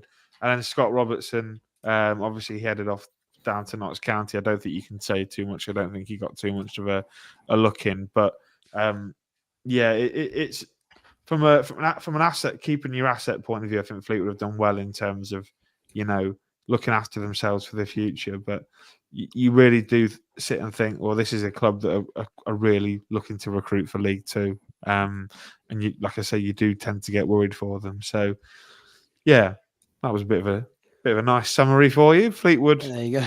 Planning for life in League Two. From a team that are trying to protect their assets to a team that are buying every bloody asset, Charlton. They're also buying every asset without a manager, which is even more interesting. We're hearing that, and I'm going to double check it. I do trust the chat, but we'll double check it. It is right. Yeah. That Nathan Jones is in the running. This is a transfer deadline day show. Tom, if you could take away his 10-day stint at the football club you despise the most, as a manager, let's pretend he didn't go 10 day. It wasn't 10 days, but it felt like 10 days. Of course, at Luton Town, he was extremely successful. And as a manager coming down to League One, we'll come on to Charlton and their business because they have been very active. They could still do some more before the window shuts. However, let's focus on the manager because that is the elephant in the room. They're recruiting without one. Tom, try your hardest as a manager in the Championship, not in the Premier League, at Luton Town. He proved to be a top level coach. To come down to League One for Charlton, which, let's be honest, isn't the most stable place at the moment. I think that is an ambitious move. Is it the right one in all areas? We'll have to wait and see. We've thought that with the previous Charlton managers that haven't quite worked out, but it's certainly a big name. I'm not going to say what I think about the bloke. I can't stand him. I think he's probably one of the worst human beings to ever walk planet Earth, but there we go. I think if you take away that element of it as a manager, is it probably the best option that Charlton can go for right now? I'd probably say, yeah, it probably is. I think that, and maybe more of a kind of a point is that when we spoke about this on T-Lop a lot last week, is that the model of recruiting a manager or recruiting players without a manager as a head coach role or whatever you're kind of doing, it always strikes me as a bit bizarre because the manager is therefore coming in, and it's now going to be post-January transfer window because Nathan Jones is probably not going to be announced tonight, or may well be, but the window's pretty much shut. The weird thing for me is why on earth, and we talk about head coach models, we talk about directors of football, what has attracted these players other than the cash to the football club without a manager? Although the recruiting's been good, and I think Knapp has described it as sort of Chelsea-esque in League One, really, with Charlton in terms of obviously both London clubs. It feels a little bit like let's throw absolutely everything at it and hope that something sticks. It hasn't, and I'd hate to think where Charlton will be without Alfie May in terms of their goal scoring record, because they'd be pretty much nowhere, I don't think, and I think they'd be on the floor. And I even go as far to say they'd probably be down there mixing it with some of the relegation candidates at the moment in League One with 16, 17 games to go. Is it the right fit? Time will tell us. Yeah, sorry if I went louder, Wardy. Am I sorted now, or am I? Out? Yeah. So yeah, that's what I would say. I don't like the man. I never have. I never will. I'm not going to repeat what I would say on air. And Jake's gone for some reason. Where have you gone? You are muted, Jez. Someone muted him, or was he muted himself? No, I can't. I said, who's buzzing? I said, oh, sorry. Who's buzzing? So I can hear buzzing. Someone's got deadline day on. Someone's got news. My phone is next to my well, quite close to my microphone. So I'll move it away a little bit. Oh, it's Fleetwood, yeah. Okay. We've got 3 more. Come on. That must be exciting, mate, knowing that you're bringing some players in. Hey, Wardy. Is that nice, wasn't it? I like the way they've done it. They've got rid of the dross, and it's like, we'll focus on the outgoings. Now we can focus on the incomings. I like it. Well, that is one of the outgoings. Oh! That's touched a nerve, isn't it? Oh. Yeah. Yeah. And I messaged him before wishing him luck, right? And he went, oh, thanks, mate. Really appreciate it. And he goes, and I went, oh, I'll keep an eye on it out for you. Because I'm thinking, well, Barnsley get to Wembley, playoff final, tickets, Josh, come on, help an old pal out. But then he goes, oh, I'll watch your vlogs as a way to keep informed on the club. I'm thinking, thank you, Josh. Appreciate that. So, yeah. Hello, Josh Earl. Well done on your move to Barnsley. As a move, though, Ben. It's a superb move. it fits. It really fits Barnes because they play a back three. They keep saying, "Oh, they're playing left wing back when Cadder needs a rest." Questionable. He might not get caught out as much at Barnsley because he's got better players. He'll fit in left centre half. He's on a 3.5-year deal, still close to home, at a good football club, a big football club for this level. I think it's a brilliant move for him and his family. Like, he only had 6 months left here. Like, he's now going to sort himself out till he's about, I think he'll be 29, 30, when his contract at Barnsley is up. It's a brilliant move. And a lot of the time, it was like a captain without the armband on a lot last time. To be fair, our captain at the time, I've seen better captains on a bird's eye box than our captain last season. It's That's world class. I love that so much. I think it was one of those. It was one of those where you knew it was happening, and Ben's been really active in our chat about sort of players that are going to go. And normally we're speaking about names that you don't really want to move on when you're in a relegation battle. It's about recruiting talent that you can hopefully provide a survival push with. With Fleetwood, a very different situation. I think Nappers would agree it's not nice, but we are preparing now for a League Two campaign at Fleetwood. So making sure that those players that are probably your top earners moving out of the football club early doors makes it much easier. And then you can start planning about next season. Jake, you're flapping your arms about. Is that for a reason? No, I'm just refreshing Twitter, mate, to be fair. No. Just having a look. No latest incomings? Let me just refresh my list. Why are you refreshing? No, we haven't spoken about Bristol Rovers yet. They've made a signing today, haven't they? Yeah. They have Elkin. Baggett. Great release video. Brilliant release video. We've had today. Absolutely. Elkan. I do like the Plymouth one as well, though, when they're sat in the car doing a revamp. Have you seen that one? The revamp of the music that video. Player surely cannot walk into that dressing room with his head held high, having done that as welcome to the club, mate. Really well. We're really looking forward to working with you. Would you just not be taking the mick out of him for that horrific announcement video? I think it shows that he's got the character and he's happy. Like, where's he come? He's come from a Premier League club, isn't he? He's moved from Arsenal to Villa, and Villa have loaned him straight to Plymouth. So imagine being on the Arsenal books with Mikel, and next thing you know, you're sat in a car outside Home Park filming a music video. In that free car park outside Home Park. I think it shows that he's got a bit to him. Anyway, that's not our league, is it? But yes, no, Bristol Rovers, Jakey boy. Yes, Elkan Baggett. I think he's got experience at this level before. I think he had a loan spell with Cheltenham. But he's obviously, I think is he Indonesian or Singapore? I can't remember. I think he's Indonesian. He's Indonesian. He's got like 1 million followers or something. They do love him.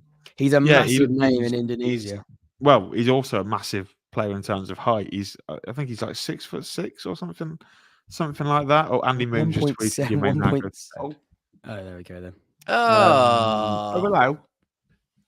Cheerio then. But I think it's a good bit of business. I think you've got at the back there Elkan Baggett, Connor Taylor. They're getting a bit of depth there. Bristol Rovers. I know it's only for half a season, but I think it's a solid addition. Obviously, we're led to believe that Bristol Rovers will still have something in their locker between now and 11 o'clock due to the money that they've received today from Aaron Collins. So. I'm constantly refreshing Dan Hargreaves' Twitter page just to see if they're going to say. Can we talk about Jed Steer as well? By the way, so about that, I'm a big admirer of Darren McAntony. I know a lot aren't. He is someone with very strong views. But if you listen to his podcast, and I've listened to probably the last 5, 6. And he was saying about Jed Steer, he goes, he wants to get a deal done, but Jed doesn't want to be a number 2. The budget could allow Jed to be in, and in terms of experience. And I think Jed apparently was sat down on the sofa on Tuesday and thought, I want to be out, even if it's number 2, even if it's pushing and helping to get a promotion on my CV. He is arrogant, like Jordan just said, but he is good to listen to, and he gives you information. And he's not like most chairmen that just say what you have to say, and it's boring. I think that he says different things and he'll speak his mind. And a lot of the FFP, a lot of the stuff he says, I'm there agreeing with him. And he was speaking about like Coventry's model yesterday, how that works effectively. And I'm there like saying the exact same thing as him. And I'm there like thinking, I think we need more owners like Darren McAntony pushing that regard. And I know he's been friendly with our old chairperson, chairman of some sorts, and they run football clubs similar ways in terms of a wage structure of certain players and how the driver have bit better, like more expensive strikers because they're the ones that go and sell on. So, yeah, it is like Football Manager. Yeah, I think that's why I like it so much. By the way, can we appreciate the drop in numbers as soon as Andy Moon has tweeted? We've gone from, we've still got a good number, but Andy Moon now is the dictator of how many people watch our views. If you are a Pompey fan and you are, thinking of leaving, we will carry on talking about Pompey at some point. We've got plenty of time. You may not sign still well over else. 300 of us in the stream, which is great to see. Impressive. So But it's great. I think, by the way, can I just say, by the way, there's more people watching this stream than there has been at like the most attended Fleetwood away game this season. I think the most we've got is 250. No, I think we've got 400 at one game, but Bar Carlisle away, I think we're beating. So everyone can come over and we can all replicate a Fleetwood away end. That'd be really good. We need to talk about Blackpool, gentlemen, because I think Oxford is just about to announce it. I don't think we do. We're not going to talk about Blackpool yet, everybody. We will talk about Blackpool. Oh no, we've got a Fleetwood. double whammy. T-Lock transfers. We'll start with you, Nappers. Let's go to Ben. Because I'm going to try and live. It's Potter. Potter's here to help. From Phoenix Knights. Come on. Does he live under the stairs, Ben? Do you know? Stranraer. He's not from Stranraer, unfortunately. From Sheffield, so it's a bit different. But he's a young defender. Apparently, he's 19 from a little bit of research that I did. So welcome. Is it a permanent deal, Ben? No, it's a loan deal, I think, because we got the upsetting news today that Kabongo Shimanga had been, terminated his loan and gone to Boreham Wood. So I'm absolutely you, Ben. You love He was the worst Fleetwood player I've ever seen in my life. Terrible. If Kabongo can play for Fleetwood, so can I. Oh. That's honestly, but we brought another. I think we've bringing 4 or 5 signings on deadline. I think 4 are defenders. I've worked out it's permanent. Probably tells you quite a lot about what you need to know at the minute, doesn't it? Have you signed on a permanent base? It's the M1. It's from Blackpool. They're just tweeting videos at me. They're not. Just tell me the details. I don't care about any videos. It's just this Leonard fella from Blackburn. They normally keep you waiting for 5 minutes for the actual article, don't they? Which I've found has been rather disappointing. Jake, not Jake. Jake, are we actually going to have any Lincoln stuff tonight? By the way, well, I think just here for the laughs. We've just Lincoln announced. Don't need anyone. We have had a tweet from Lincoln. Hang on. Sorry to interrupt. They've put the M1. Now, there's one road from Oxford to Sunderland, and that is the M1, which obviously would mean Jane Matete. However, to get to Blackburn, you also have to take the M1 as well. So both of the potential rumours have got to take the M1 to Oxford, and they've just put we talked about a popular road, Wardy. Did the takeaway thing have anything to do with that last one? It didn't, did it? Not really. No. No. So these rumours are not great. Christ almighty. You think Finley Potter looks like a little protege. He's 19 and he looks about 39. Christ almighty. While I work out who we've actually signed, Nappers, why is this important for Fleetwood? Why is this addition important? Because you need players. What a shit question. I'll tell you what, I was thinking, right? My goal at Wigan away 5 years ago might have, got me a call up, and the half-time challenge at Cambridge didn't quite impress it. I thought, I've got another chance. That was great, by the way. I'm going to be back into the team. I thought, well, back in the team. And, but no, we just need players. We just need, something as well. We've probably weakened our squad, but we've added players that probably want to be here and that will fight now. And I'd rather have a weaker squad, but teams that want to fight. And I think you see with Lincoln, I think Lincoln are the third best team, obviously, in here. But I think that they can go to anywhere and win because of the ability to fight and the ability that they don't always have the quality against the top 6, but they can because of the way they play, the way that they want to work for each other. And we've not had that this season. So now we've got that. Maybe we'll stop picking up a couple of points. Funny. Is she next door, Nappers? You can tell her off in person. You can't be nice with her. She's just done your tie.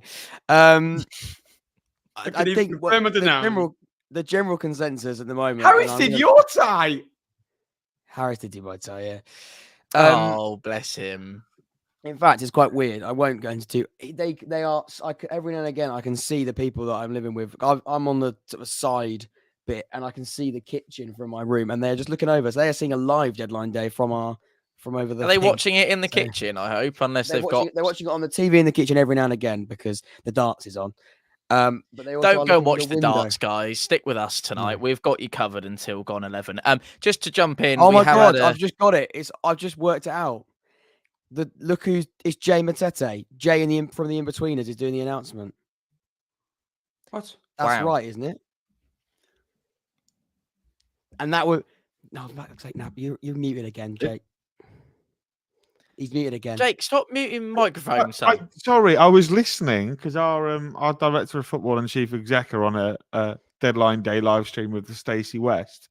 So I was trying to figure out if they were going to tell us we're going to sign anyone. Can I just say, by the way, Lincoln might not do any business, but they've got the best media account in the division. How proud!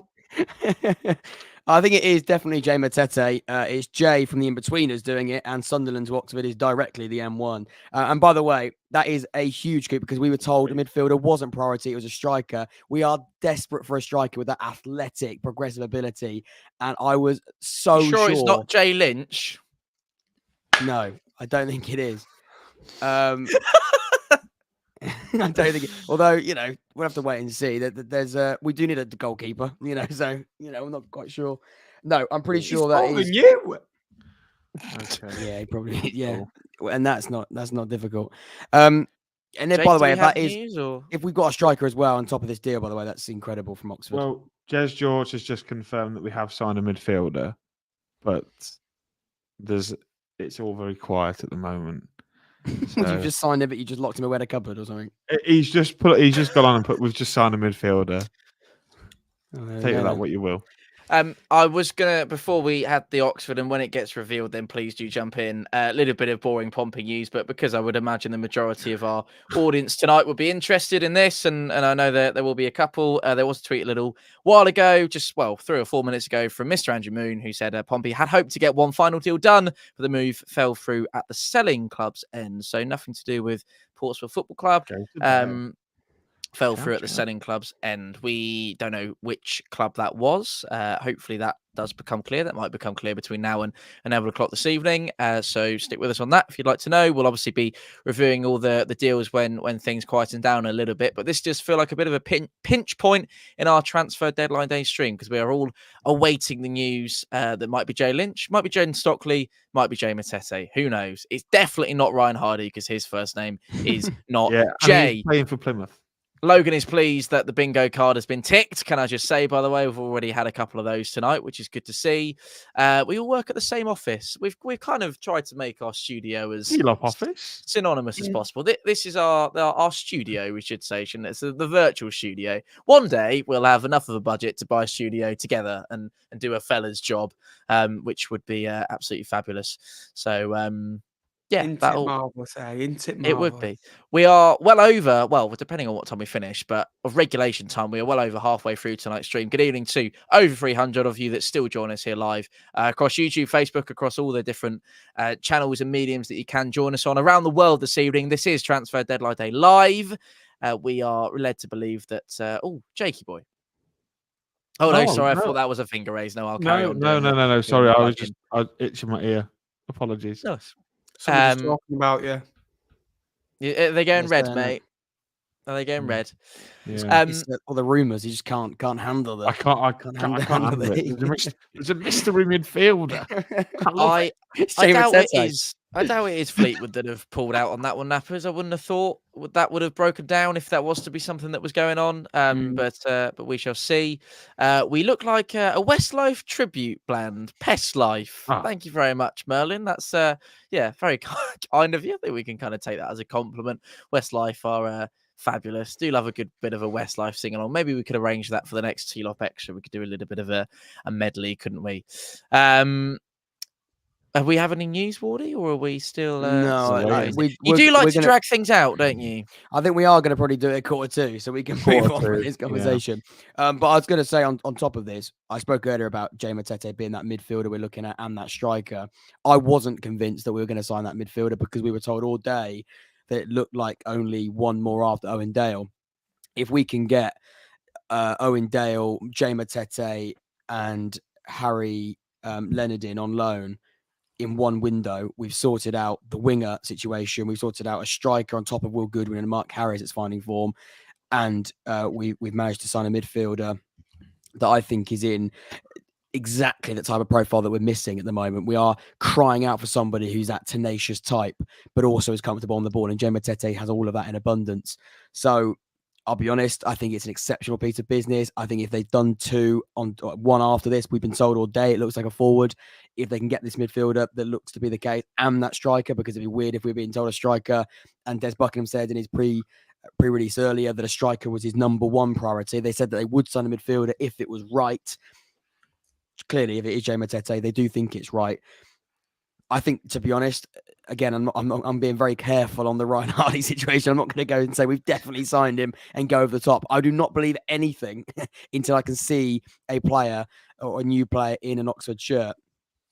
But I'm putting two and two together. He has been linked. It is Jay from the Inbetweeners. Sunderland to Oxford is the M1. I'm hoping it's him. Let's wait and see. I think it's a really ambitious piece of business from Oxford United once again. I presume it's a loan if it is happening. Let's wait and see.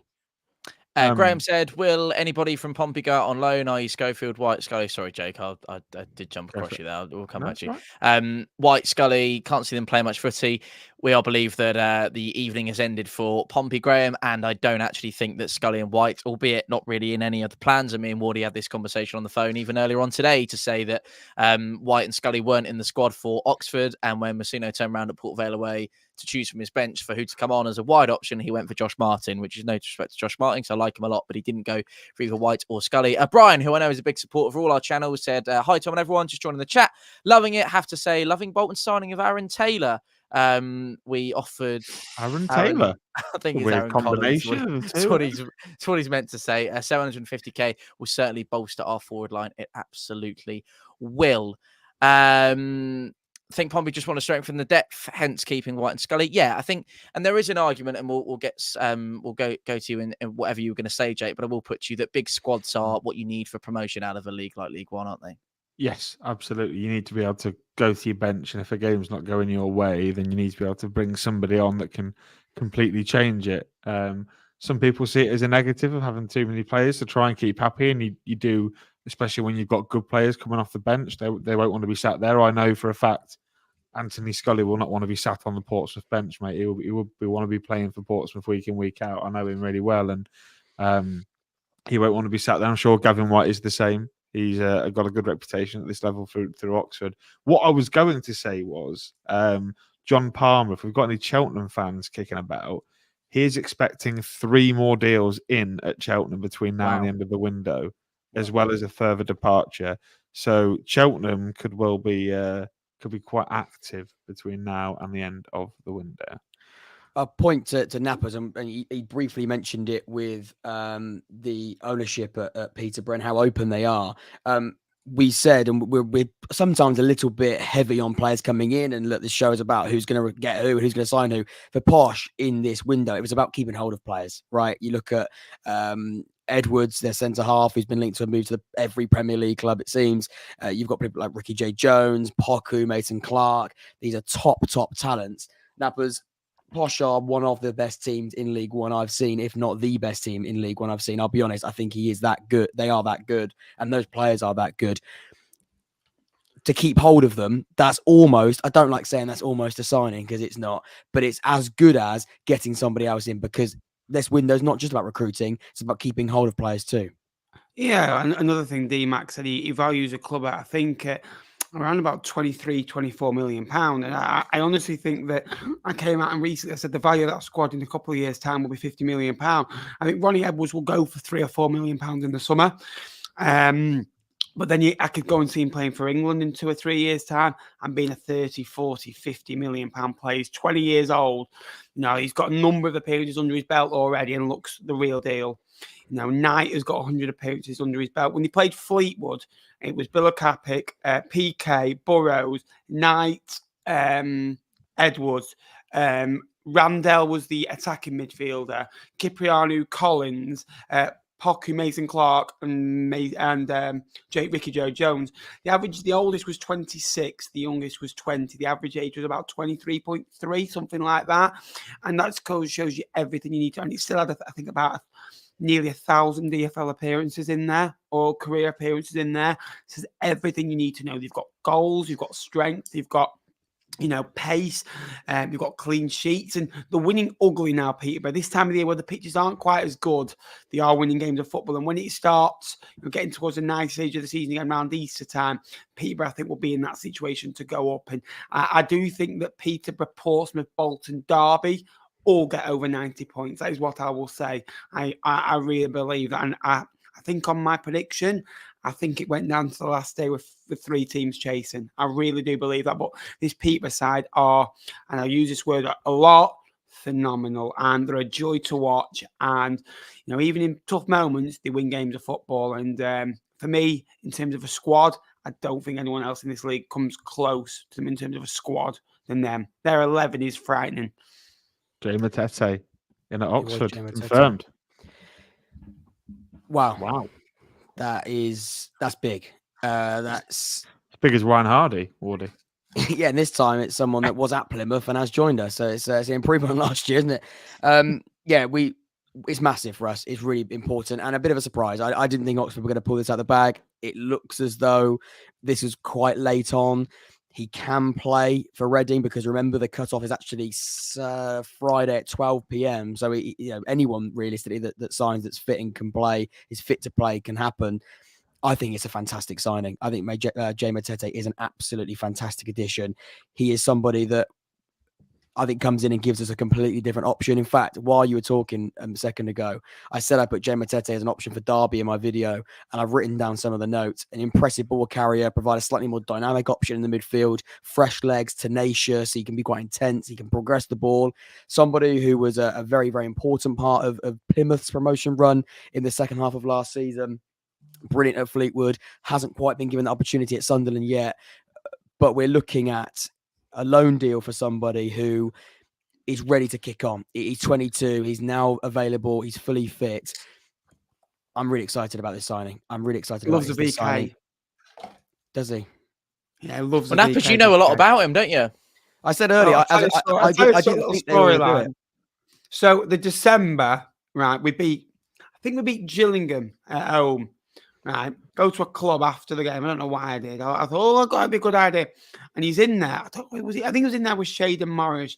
Shaden Morris and him left the next window. Shaden Morris went to Aberdeen, never really done anything. Never really thought Shaden was that good, to be honest. And Jay, we always knew he'd be leaving for a championship club, realistically, or a good League One club. And I got a picture with him, spoke to him, and really good guy. And put it on my Twitter account.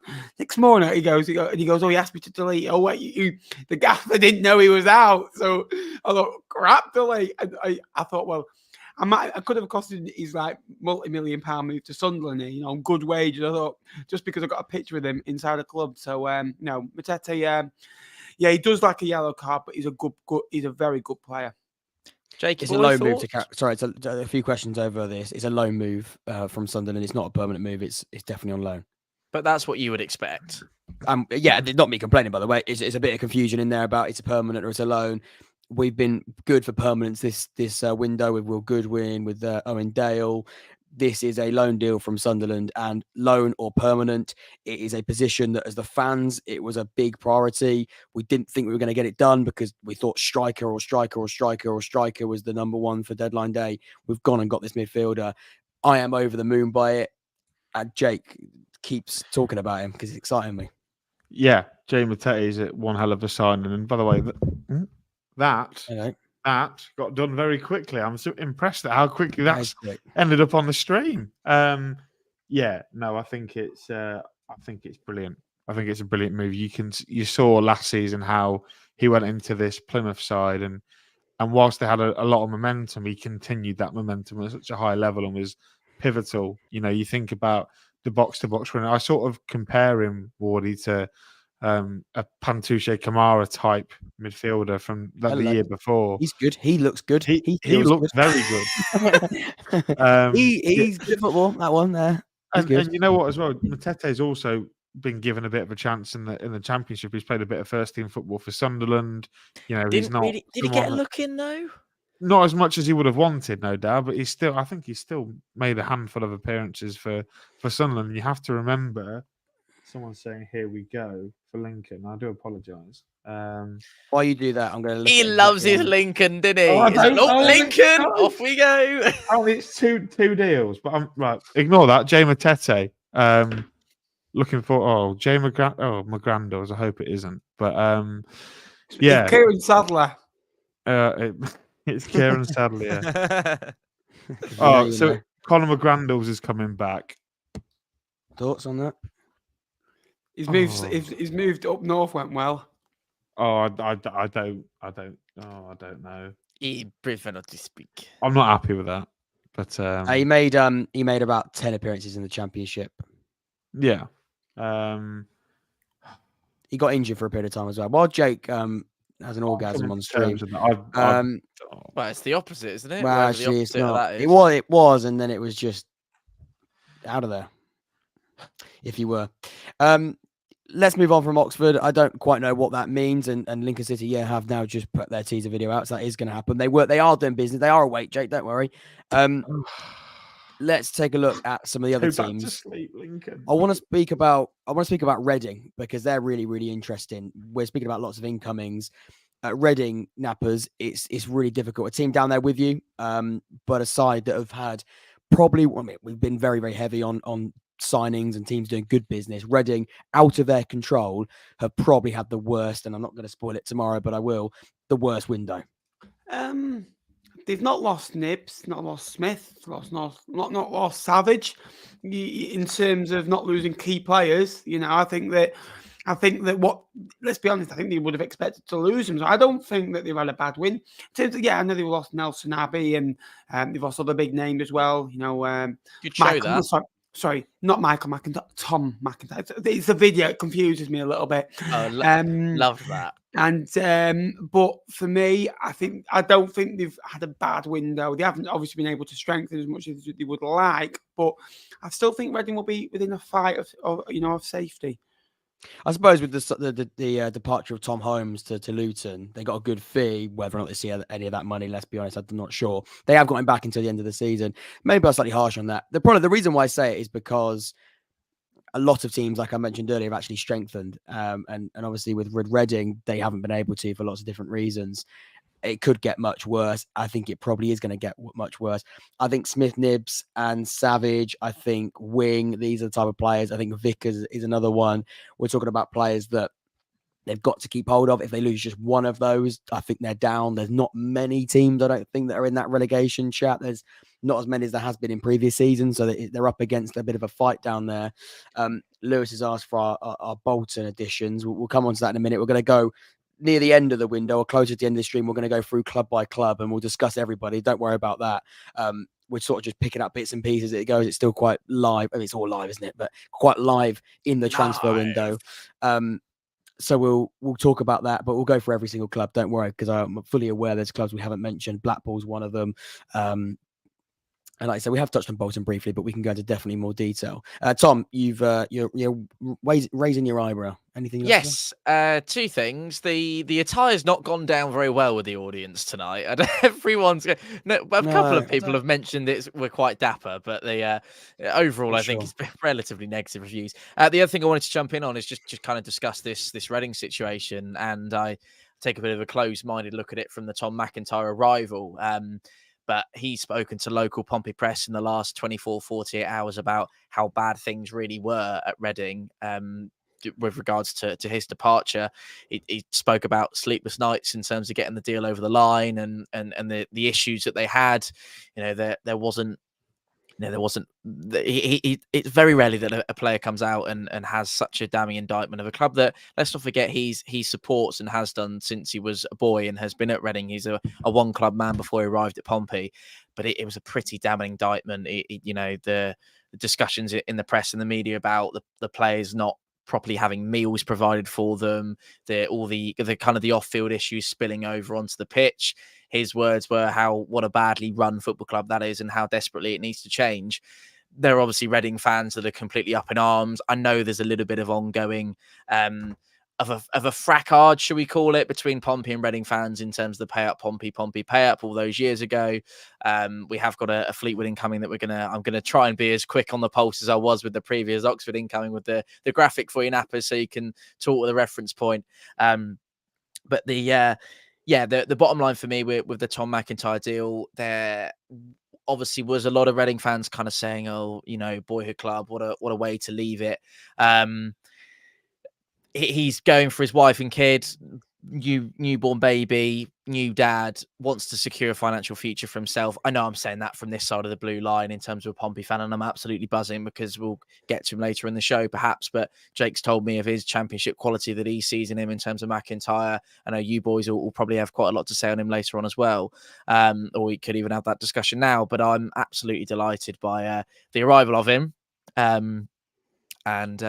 Yes, I should also say on Reading as well that there were initial rumours regarding Charlie Savage and Lewis Wing, which you boys will have seen. I'm led to believe from reliable people that the Pompey interest was never really there, and that was a little bit of hearsay. The only really firm a bit of interest was that the Tom McIntyre's been knocking around since sort of late December.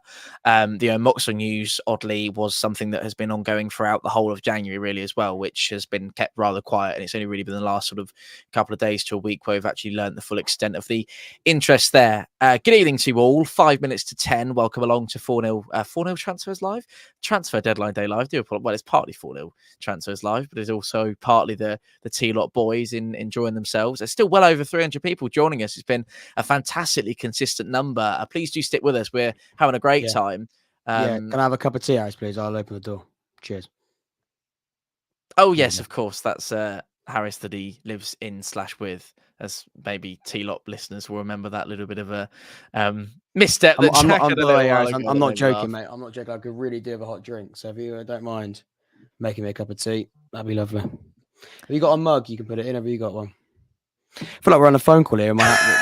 This is everyone's listening to this, but it's really helpful having someone who is literally next door watch. I mean, this is working out great for me. Ben, if you want to jump in, your mic is muted. Yeah, sorry, I forgot I did that. No. 4 minutes till signing. So hopefully, happy days. I wonder what it is. Yeah, we've got a double T-Lot announcement at 10 o'clock.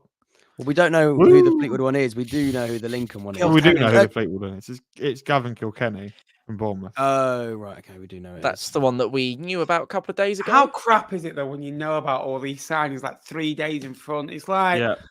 That's why I love the Matete deal, because I had no idea about an hour ago we were going to do it. The best kept secrets. I mean, do you remember when Danny Ings went to Villa? That was the best kept secret ever. Like, not even his wife knew, apparently. Like, just him, he knew. Yes, please. Cheers, sorry, just asking about milk. You don't ask for much, do you? Room service. Wish I had the room service. I might shout downstairs. Unlock my door. I want some Percy Pigs. There's no one here, so I can't ask for breakfast. Room service. I tell you what, if anyone from M&S is watching, we would love a sponsorship for your Percy Pig range. We'll do them all. We'll do the Christmas ones. We'll do the vegan ones. We'll brand them all. T-Lot, Percy Pigs.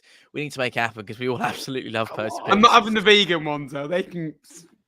No, the vegan ones are dodgy. I will say that. Or they just started doing like 1/3 less sugar as well. No, thank you. No, it's all. I know we're trying to reduce our sugar and healthy eating and all that.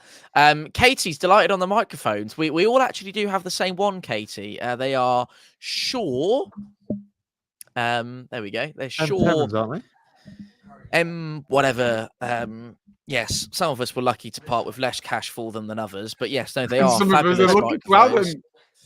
Yes, we're all absolutely delighted that that we've got them, and we're all sounding great. I mean, it's great that we're all kind of matching for a podcast as well, aren't we? So that's all good. I don't like this.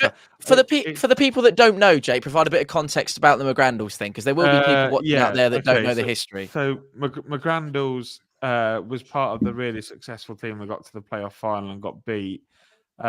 Stayed the year after, and then he left, basically saying he wasn't going to sign a new contract and he wanted to go back to Scotland because his partner had just had a baby, and they wanted to move back north, back home to be around family. And then a couple of weeks later, he pitched up at Charlton, which to me is not Scotland. So I think he's got. If it is McGrandles, like I say, we don't know. We're going to find out shortly. I think it may be in about 45 seconds or so. But he'd have a lot to do to win over the Lincoln fans, I think. Charlie McCann. This is the other thing. So people think because the club have put up a signature and nobody can make out who it is, whether it's McGrandles or whether it's McCann. I think it's Conor McGrandles because Richard Crawley, the Charlton journo, said that McGrandles is going to Lincoln on loan. Dan Crowley.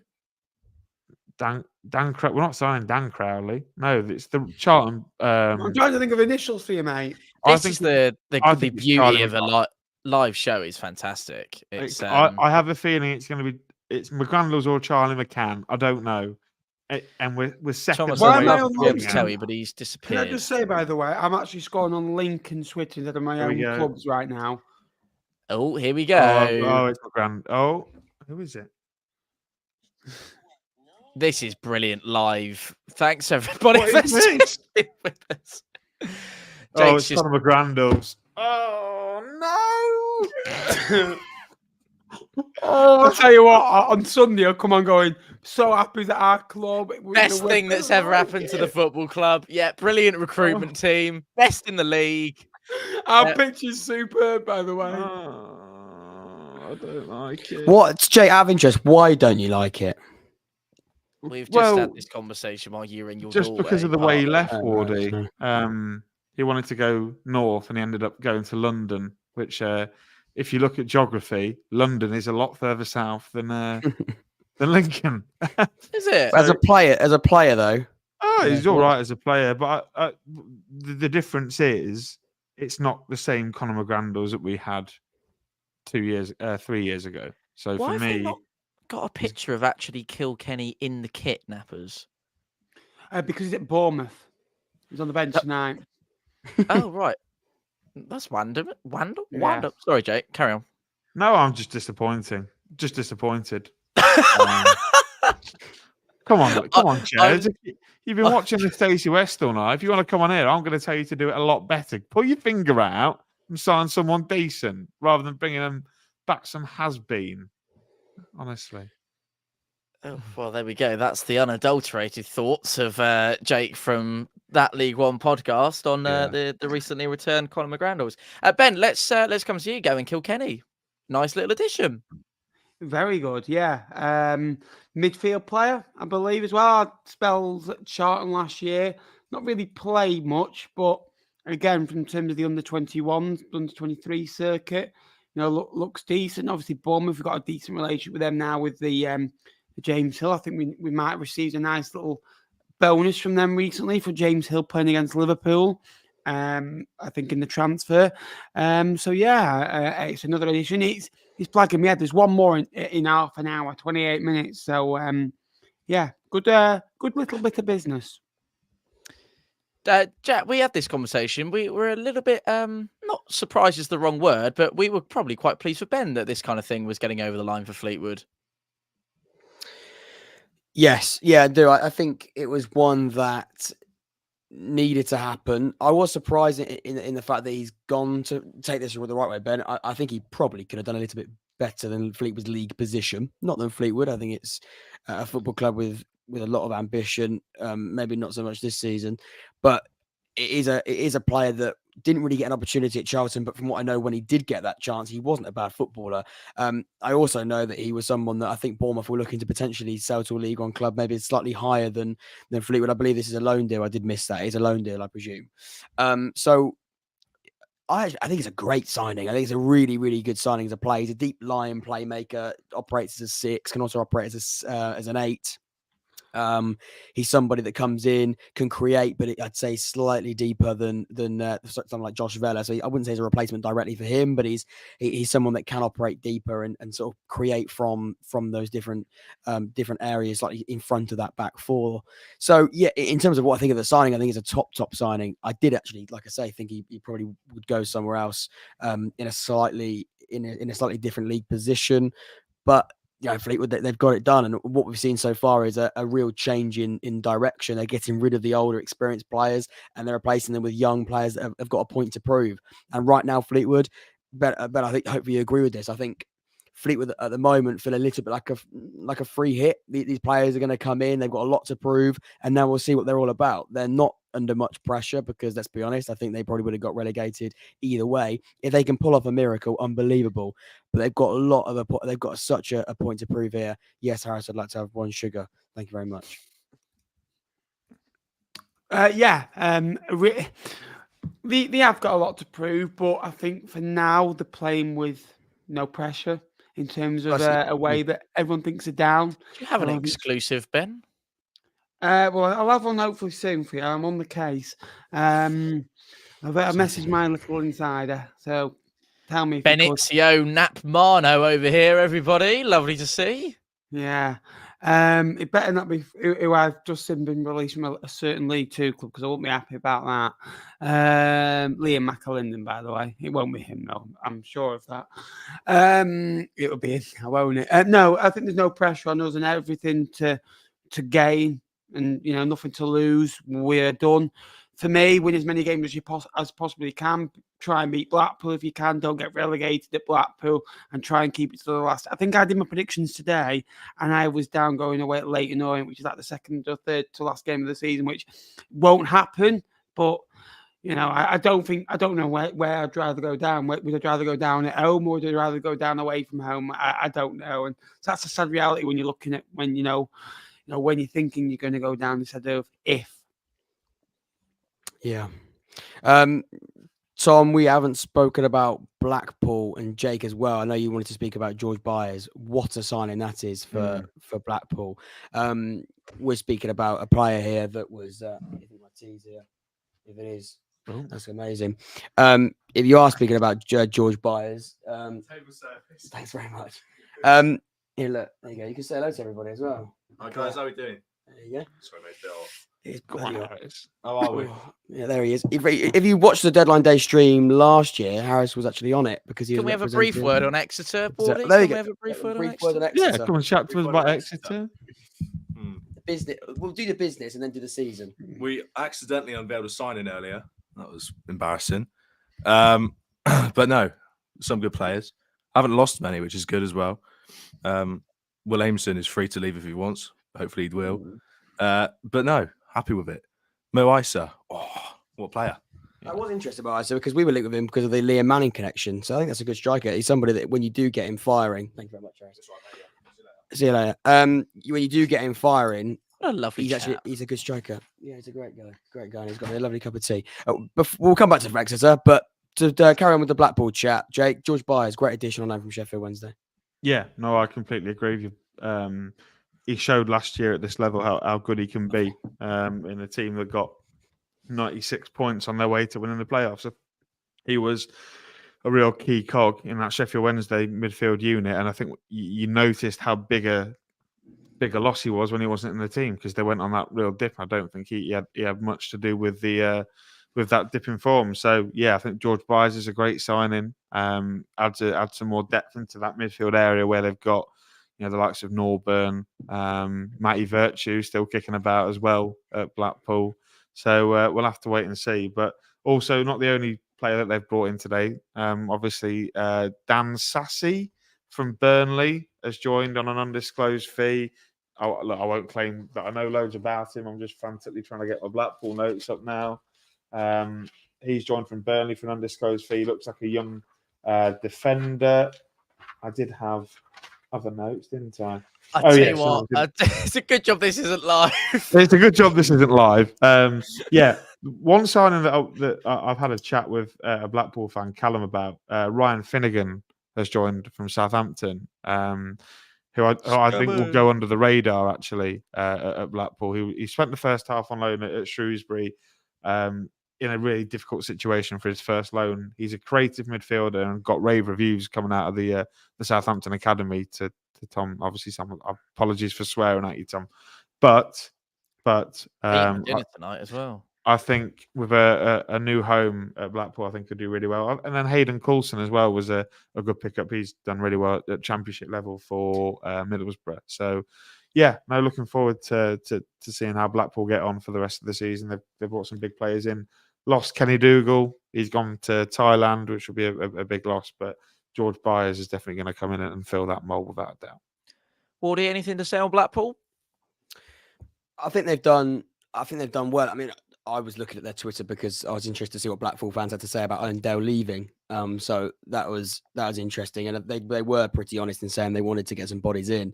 And Jake said in our chat earlier, this is a loan deal, by the way, from Sheffield Wednesday. Is that right?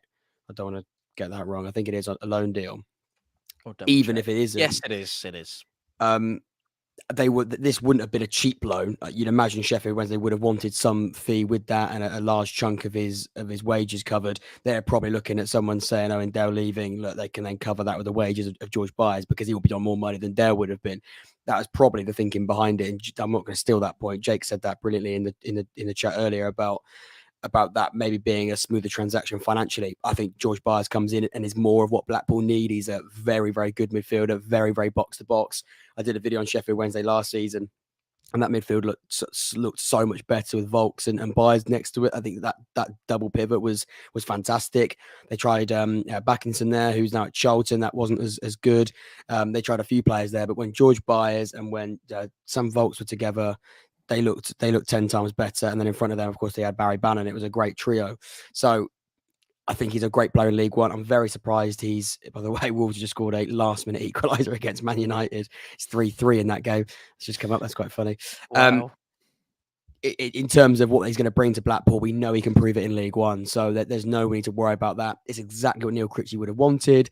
It's a really, really good signing. And you know what? A lot of teams have done good signings as well. Somebody did mention this in the chat earlier about Johnson Clark-Harris. Of course, he hasn't left Bristol Rovers. Bristol Rovers hasn't left Peterborough. He's joining Bristol Rovers. We'd have thought this time last year. That didn't. It was in summer. That was the most bizarre thing that ever happened. It was actually the night before the Pompey game, wasn't it? Or the weekend before the Pompey game. They're in the hotel on Portsea Island, and then all of a sudden he was off, and then the car turned around at a service station and all sorts. There was an interesting storyline with that, wasn't there? I don't want Nappers to say something he doesn't want to live for whatever reason. But you've been gesticulating quite vigorously over the last couple of minutes, Ben, and if you do want to jump in and say something, your mic's still off. But what is the situation at the minute in terms of where you're standing with Fleetwood in this potentially final arrival of the evening? I don't know, because I've had two different answers so far. The first one is a bit unrealistic. So it's not JCH. Don't get me excited about that. There was a rumour early in window. It's not going to be him. I'm now hearing Cameron Jerome potentially as well, which would make sense with Aaron Collins coming into the football club and local can stay. So potentially, but apparently it's a striker. So I don't know. Okay, well, we'll hold fire on up front, so it might be me. We'll hold on that for the time being. Is now about the time where we perhaps want to go around a few more clubs and just do a few more little catch ups on what we've all seen over the course of today. I mean, we'll probably I know we chatted Moxon at the start of the night, and we were kind of hoping 4-3 Wardy, Man United. Kobe Mainu has scored a 97th minute winner, which is quite fantastic.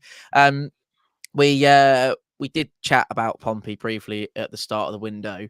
I just want to kind of finish up on a couple of things there. I was expecting it to be quite a fun night. Obviously, that hasn't quite materialised. We had it on good authority during the day this afternoon that Sporting Director Rich Hughes was chasing a permanent deal of a, in quotation marks, rising talent, which is very much seen to be looking towards the future of the football club in terms of not looking too much into the here and now. There was also the suggestion that this arrival would be a winger. There's word on the street that it might have been a Crystal Palace under-21 player. Not too sure to the extent of which that is true.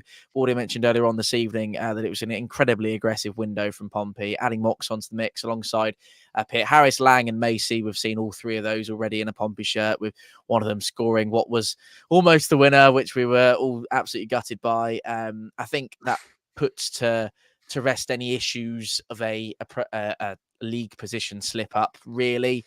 The word from Andy Cullen at the start of the window was very much that the aim was to finish that our January business would put us in a stronger position than we are. Jesus Christ, try that again. Than we were heading into it. They've delivered on that pledge. That rising talent obviously wasn't meant to be. McIntyre, Lang, Moxon have all captained their former teams as well, Wardy. So Pompey have signed a team full of leaders. They have indeed. I think I've got a good way of doing this. So on Transfer Market, we can go through every single club. So we'll start in alphabetical order because we haven't touched on the first team, I don't believe, when you're looking at the alphabetical order of League One, Barnsley. They signed, I've got Josh Earl, obviously was the most recent one. They also signed Jonathan Pines, a centre-back from DC United earlier on in the window. He hasn't yet featured for Barnsley.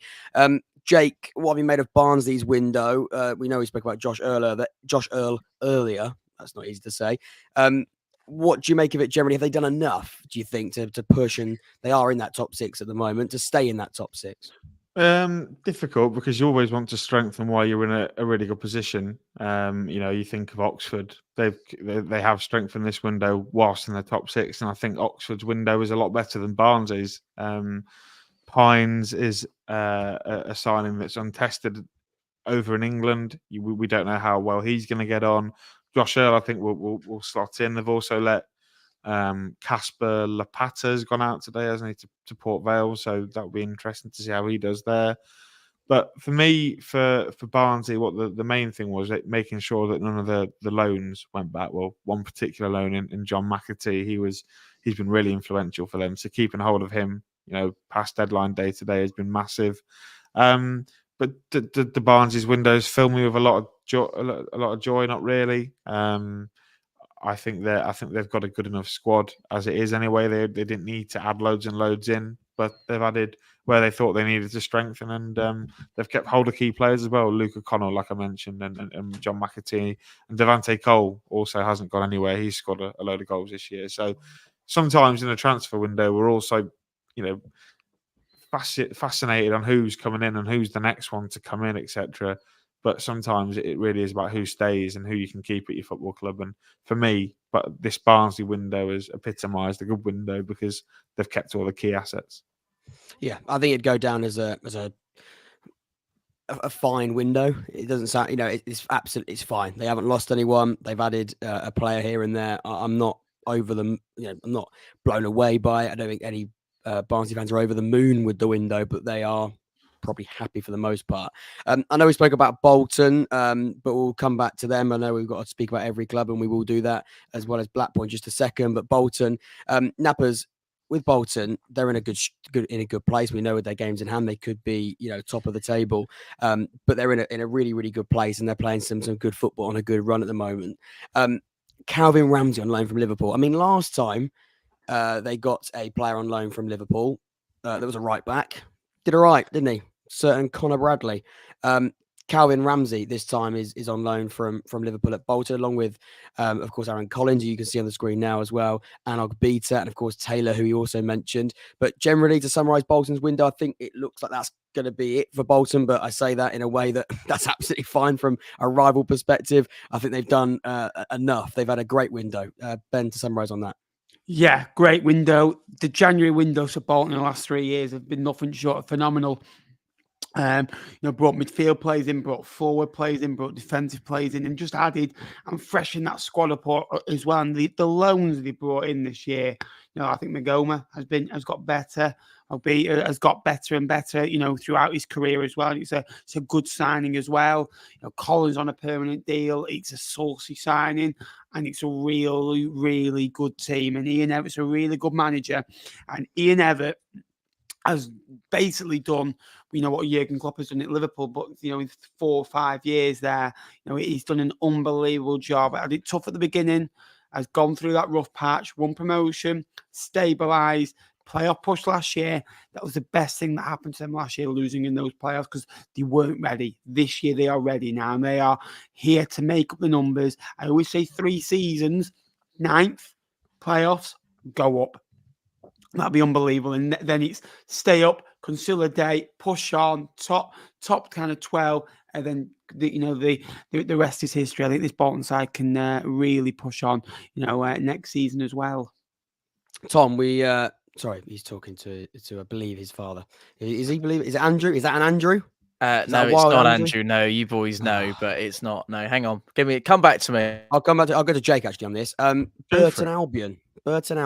We spoke about Burton in the summer because we thought their business was absolutely brilliant. I mean, 2 of the strikers they brought in, Cole Stockton and Gordon, have actually left during this January, so it hasn't quite worked out for them. They've replaced them with plenty of loans. You look at their market, it's loan. Hugo, Bowler, Adebomi, Lecco, the 6-foot giant, Kyle Hudlin, also Hackford from Sheffield United has joined on loan as well. They've definitely used the loan market, Burton Albion. I think the idea there is to make sure that they're secure and ready to stay in the league. Of course, we're not looking at maybe the long term with Burton Albion, but it's a sign of a club using that loan market effectively. And you look at geographically where we're talking about, I think Man United, I've spoken a few times about how they like to use Burton as a loan market. Palace also a club in there. Sheffield United. We're talking about established Premier League clubs, which is a good sign for Burton Albion. But Jake, how do you make of them? We haven't spoken about Burton yet. It's been a busy window, especially in the loan department. Yeah, no, it has. They've brought in 6 loanees this window, and you can only have 5 in a match day squad. So that's going to be interesting that one of these are going to have to miss out every week. And it's going to be Lecco that misses out because he's out for the rest of the season. Is he? Yeah, he's injured. So he only signed like the other day. I know, he got injured in training or something. Oh well, season-long injury. So it's not a season-long loan for him. Yeah. There you go. Then there are your 5 players. That's why they put in so many loans. There's your 5 loans. Yeah.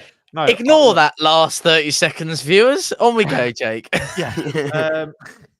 I was really impressed by Joe Hugo when he made his debut at Pride Park. Really obviously, he scored a really good goal. I think in the win over Charlton as well, he made one for Mark Kelm as well. So he's settled in life well at the Pirelli. I know if Hancock's watching, he's a big Ademola Adebomi fan. He's scored hatfuls for Crystal Palace in the under-21s there. I think he's a good profile. Kyle Hudlin, someone that came through at Solihull Moors and had a loan spell at Wimbledon, but he's 6'9". He's an absolute unit. It's very obvious what Burton are going to try and do there with Hudlin.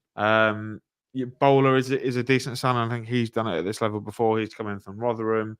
I don't know a lot about this Antoine Hackford fellow that they brought in from Sheffield United today. He's not someone that I know loads about. But you look at the names that they've lost: Besler Barler, Cole Stockton, Josh Gordon, Josh Walker, Charlie Lakin, and Quado Barr also got recalled, which is a big loss because he's done really well for them. He was unreal in the first half of the season. So, it's. I think what they've done is they've looked at the players they've sent out on loan. You look at Cole Stockton, you look at that weirdly. He wasn't good enough for Burton, and that's why they've got rid of him. I think in terms of their squad itself, are they in a better place as a squad? I think they probably are, to be honest. I mean, they look better, and they got players there that have got a point to prove. Cole Stockton did it at Morecambe, then went to Burton. Great signing, hasn't worked out. They've got players now that are young and hungry, and they're loan deals, but it definitely should be enough to keep them up, I think. Yeah, and we, Burton they weren't toothless, but they weren't very good going forward in terms of scoring goals and creating chances in games. It was very rare for them to score more than 1 goal a game. And now you look at the different options they've got up there with Hudlin, Adebomi, Joe Hugo. They've got some different types of strikers that they can utilise for different situations. So I think from a Burton point of view, you'll be looking forward to it. And I can let you know how Burton go on the next T-Lot Warder, because that's where we are on Saturday. I'm looking forward to it. Can't wait for that insight. Blackpool were the next team. We missed that Blackpool by accident. I say by accident. I avoided it because we've touched on it quite a lot, and I wanted to go to Bolton. But yeah, Blackpool will come to. You don't even need to go to Bolton as again, do we? No. We've done Bolton. As I said, Oh, we we've have done. Bolton. Oh, I see. Sorry.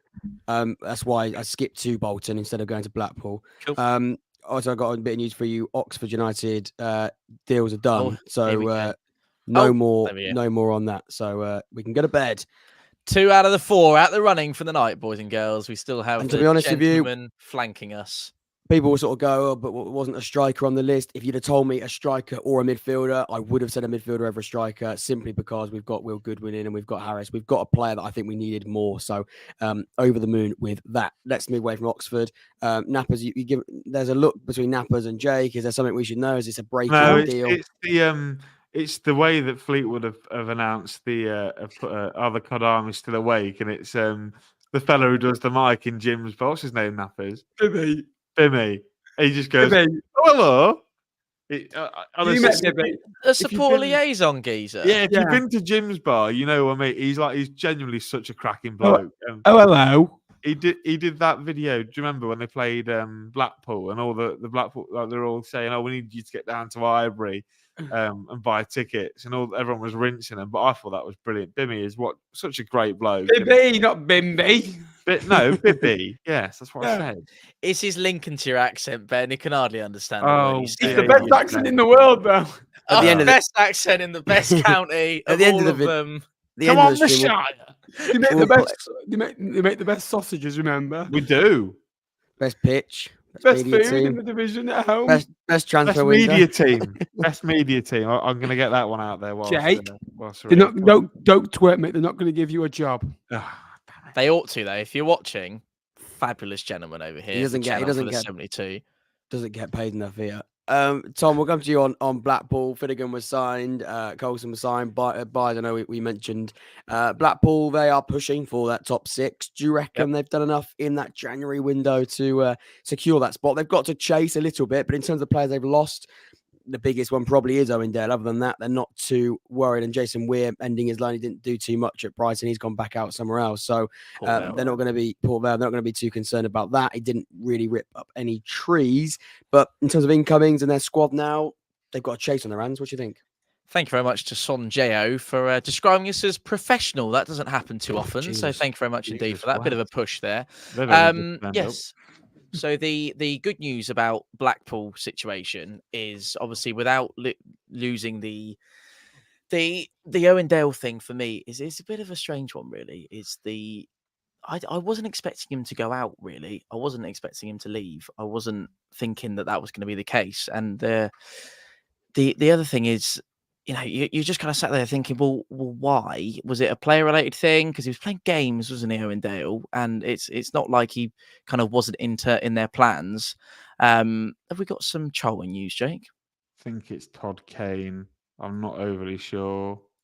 It's the Kane meme that Griezmann did. It's the Kane, it's the Kane meme. Unless they're going to announce Nathan Jones, but I think it might be. Well, I can't imagine it'd be Herbie Kane. Surely he's not going to leave Barnsley. No, it won't be that.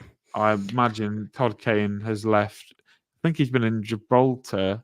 He's been at Charlton. He was at Charlton last season, Todd Kane. So it could be. Didn't really do very well there. He was injured the entire time. Well, they have just let a midfielder go, haven't they? He also can play right back. Yeah, we were replacing McGrandle. There was news, and I don't know if you boys are interested, that Dan Hargreaves tweeted out. He's the Rovers, the Bristol Rovers one. He was saying that Bristol Rovers had gone for Niall Ennis. They had tried to sign Niall Ennis on loan from Blackburn, but he's opted to go elsewhere. So that would be interesting to see where he ends up. Just to finish up on Blackpool, I think the George Byers arrival is the kind of thing that would propel you towards those playoff positions. I think he brings an awful lot of firepower and quality. Didn't quite hit the heights that he did at Sheffield Wednesday did hit the heights at Sheffield Wednesday. He didn't quite do that at Portsmouth when he was with us, albeit it wasn't in a fantastic team, and it was a kind of a lockdown season that we saw the majority of his football for us. So not unbelievable in terms of that, but also, I think with Blackpool, the away form for me's left them with a bit of a mountain to climb. I think if they can turn that round for the last couple of games this season, I know it's ironic of me to say, given that we were on the receiving end of a 4-0 thumping to them, but that's one of their sort of handful you can count on your hand, really, their away wins away from home this season, Blackpool. So, one to keep an eye on. If there was any team that were to push to make the playoffs that aren't currently in the conversation, I would probably say it would be Blackpool. Nappers, we're going to skip. We'll come back. I'm looking at the teams that we haven't spoken about at all during these 2.5 hours. So I know we haven't spoken about Bristol. We have spoken about Rovers, and we are missing them alphabetically. We're going to come to Cambridge with you, Nappers. Lyle Taylor's joined the football club with Gibbons today, along with McCurdy Bond, reuniting, of course, with Neil Harris, who he signed with Gillingham. Cambridge United. Thoughts on their window? No real departures, an end of a loan for Kamani Gordon, who's gone down to League Two. But Cambridge United, enough to stay in the league? Yeah, they've improved. They've improved massively in my eyes. You've got a goal scorer now. They've got a bit of pace. They've got a bit of power, a bit of experience. I think Cambridge will get between 53 and 57 points, which will be enough, which will be a good season. I think it'll look tighter down in the bottom area. I think it'll be between 46 and 48 points. And Cambridge have improved. And I think that's mainly down to the manager as well. I think I actually, talking to Mark Bonner, I was waiting for Phil Catchpole at Wickham, who's one of the best in the business, by the way. Really, really good guy. I was listening to Gab's episode with Mark Bonner, saying he's been to a lot of League One, a lot of League Two, a lot of Championship games. And because I thought, he's based around that area. And he walked into the director's box. I thought, well, Mark Bonner's here. So saw Mark Bonner the other day. So how is he? I really miss him. How is he? Right. Yeah, I thought, well, if he's here, I thought James Alcott might have to walk in next to him. I thought Wardy might, be. What about Barry Bannon? Was he nearby? Yeah. Oh, he's so good, Barry Bannon. He is good. Callum Lang now. From the video, oh mate, he is different class. That boy. We'll talk about. Go and watch the video on Callum Lang. I've done 2 videos on Callum Lang. He is a closet Pompey fan, as many people have assumed. I can confirm those rumours. Just saying. I want to say something, but I'm not we expect that. World Cup winning wing back joins town. Defender Imari Samuels. Here we go. This will be fun. Zooming on Napper's trying to pronounce his name. Imari. Callum Styles gone to Sunderland from Barnsley. Imari Samuels has joined the club on loan from Brighton. Ooh. It's a long old trip. It's Ramsey. Came for the Reigns at Reading. Played 38 times. The fullback. What position is he? Right or is he left? While you look at that, let's go somewhere else. By the way, I think the reason why Styles has left Barnsley for Sunderland, the reason why we've got Matete, we speak about domino effects. That seems to be one of them. I don't think it is Todd Kane, unless Shane Ramsey from Harrogate, the right back. That makes sense. We'll come to Charlton now then, because I'm going to skip Carlisle. Do we spoken about Carlisle? No, we'll come to Carlisle. We've spoken about Carlisle today. We have spoken about Carlisle, I think, quite a lot. We haven't really touched on Charlton too much. They've been very, very busy. They have just signed, came from Harrogate Town. Connor Coventry joined the football club. I'm not going to name all of them. Freddie Dapo signed as well. Backinson. They've signed a lot of players, of course, without even having a manager in charge. Tom, Charlton, Nathan Jones, of course, spoke about the manager situation, looking purely at their transfers. They've gone down the League One EFL proven route. A lot of players here that have done well in the EFL over the last couple of years. But in terms of trying to recruit without a manager, that makes things slightly a little more complex. Yeah, it's bizarre. It's recruitment that sort of signifies to me that you would expect, if you weren't looking at the league table, that Charlton would be mounting some kind of playoff or promotion charge. Edmonds Green, stealing Lewis Ward from Swindon Town, Fiorini, Ladapo, you've mentioned Backinson there. I know Jake's not a massive fan of the Charlton recruitment, and we'll get into that in a moment. He's a right back. Come on. That's a clip for Twitter later. That's the reaction of the night. That is what we wanted. He's a right back. You're right. Macaulay Gillespie's 28. Lewis Ward 25. Evans Green 25. Sorry, Lewis Ward's 26. Evans Green. So I tried to squeeze a lot of words out there very quickly. Is 25. Ladapo. Ladapo's in his 30s now, so I'm not sure, and I'm not really thinking he's absolutely set the world alight in his first couple of games, but long way to go in terms of his. I suppose he's only on loan, isn't he, from Ipswich? But long way to go in terms of his Charlton life, I'm sure. But yeah, I find it bizarre. We'll go to Jakey because he will probably give you a bit more of an extreme opinion on it. But I don't see the joined up thinking, perhaps, and obviously Charlton are entitled to go for the targets they identify as a director of football, head coach kind of model that they're looking for. But it doesn't look like it's best suited to an incoming manager to hit the ground running, hit the ground cold, and also not be in exactly the best league position they'd want to be. The recruitment just looks like it's recruiting for all different styles and systems, which I can sort of imagine people, you might say that for flexibility, that would be a good thing. But when you're trying to sort something, with a philosophy in mind, which they were trying to do under Appleton, and they probably are better off going down the young head coach route. And I'm sure we'll have a teal up extra on that in the coming weeks and whatever it is. But I don't know. They've spent a lot of money. They panicked. There was a whole lot of rumour around Clark Harris, and he was clearly the number one target in terms of they went after him. It looked like, reportedly, according to the Charlton journals, that they provided a very good contract. And Darren McCanty, I think, has backed that up on his podcast and said it was a good deal for Jono, and he decided not to take it. And from that moment on, I just feel that all the recruitment that Charlton have done have just looked panicked. It's like, how can I give you an analogy? When you go into let's say, do you remember all the hype around Prime, right? Yeah. And you wanted to go into a shop and you wanted to get like the new flavour of Prime, right? And you panicked, and then you saw the other Primes are on the shelf, the ones that you've maybe disregarded and maybe thought, what, we don't really want them, but we'll have them because it's Prime and it looks really cool. Let's get all them. And to me, it looks a bit like that. I mean, at one point they were linked with Uche Piazza at Port Vale, who's not torn up any trees at Port Vale, who was at fifth bottom of the table. So, look, I can see individually that some of the players are quality. Look, Connor Coventry has got to the playoffs in this division before. He's won a Europa Conference League. Romani Edmonds-Green has got a promotion with Rotherham on his CV. Fiorini's been decent at this level with Lincoln before. Freddie Ladapo scored 15 goals last year. Tyree Backinson has been promoted.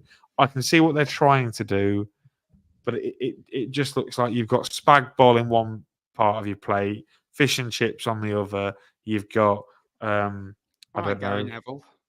You know what I mean? It just looks like a. He's not full on joined up David thing. Brent with Yeah. the tie on as Has well. Has anyone ever been to Cosmo? No, I know what Yeah, I Cosmo have, yeah. is. I won actually. You had to close down because it had rats, but I've been. Well, maybe they've got a rat on the plate as well, Warden. Yeah. It Maybe just that's looks it. like a mix of everything, and it's not something that fills me with a lot of confidence. But if they can get Nathan Jones in, that might well, make me a bit more bullish on Charlton. But yeah, We need to rattle through teams, Yeah. by the way. By the way, we've got we're in Yonsea. There's plenty more to come.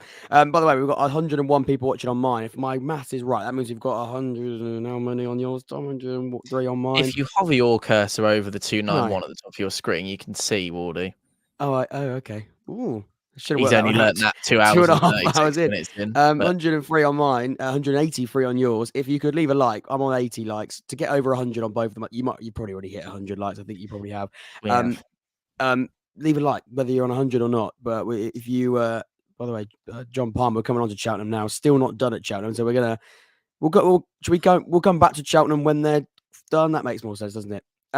Derby, we've touched on. There isn't much more to say. Corey Beckett-Taylor, Adams has joined the football club. No departures of note. Harris did give us some insight into Exeter. I think we could touch on that briefly. I think Ali from Halifax is a really, really good, exciting, more raw option, but I think he comes in to fix that Exeter mould. He's definitely an interesting one. Ben Purrington, a left back from Ross County, is that experience, and again, that Scottish connection with Gary Caldwell as their manager. Mo Issa on the loan from MK Dons, hasn't worked out at MK Dons this season, but a proven striker in League One. He's 29. You get him firing, that could be massive. Ryan Woods joined on loan from Hull City. That one was interesting because he hasn't actually been fantastic since the Ginger Perlo title that he was given quite a few years ago now. But that's a loan deal from Hull City. In terms of mobility, maybe not up there. Experience for Exeter at this point in the season, that could be huge. Are you laughing at Dylan's comment, Nappers? I think he is, yeah.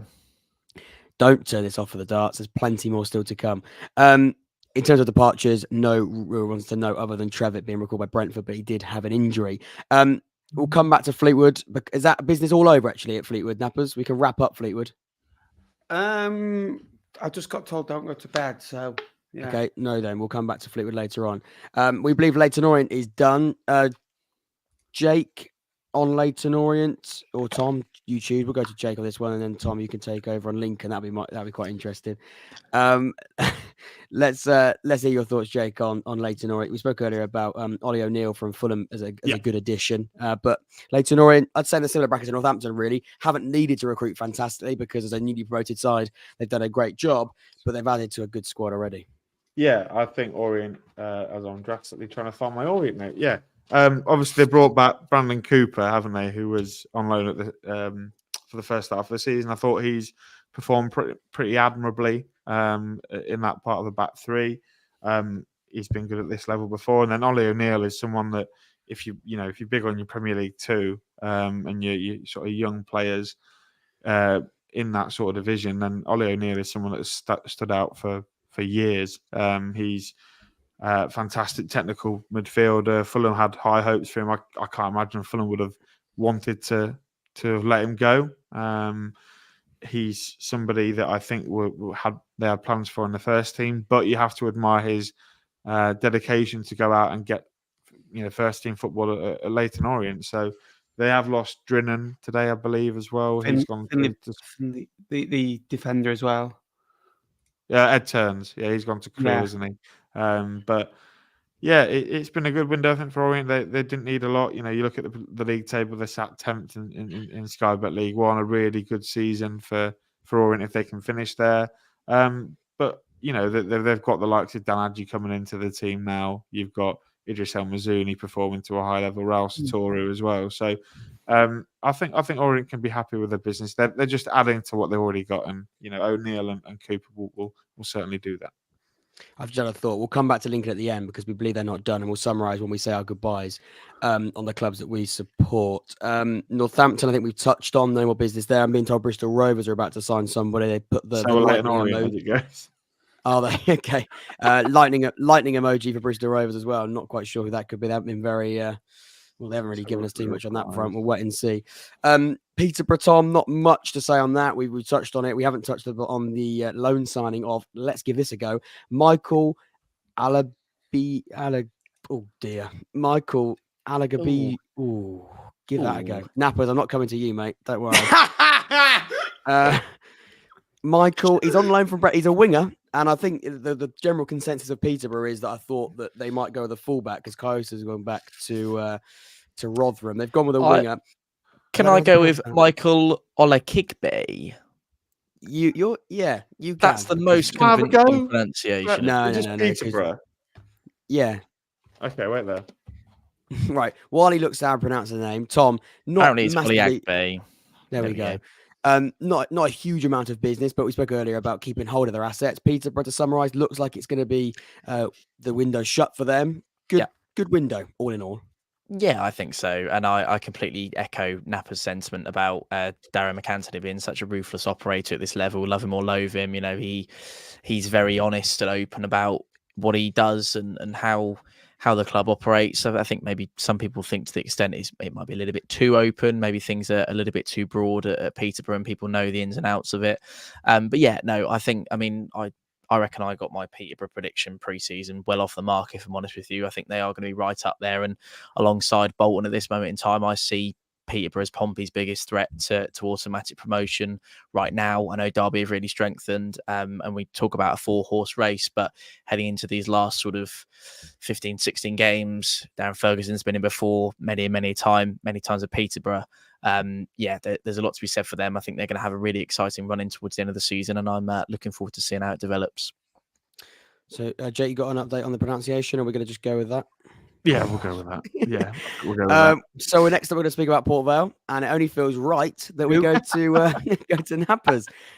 They played Port Vale at the weekend, and we're now going to speak about Port Vale.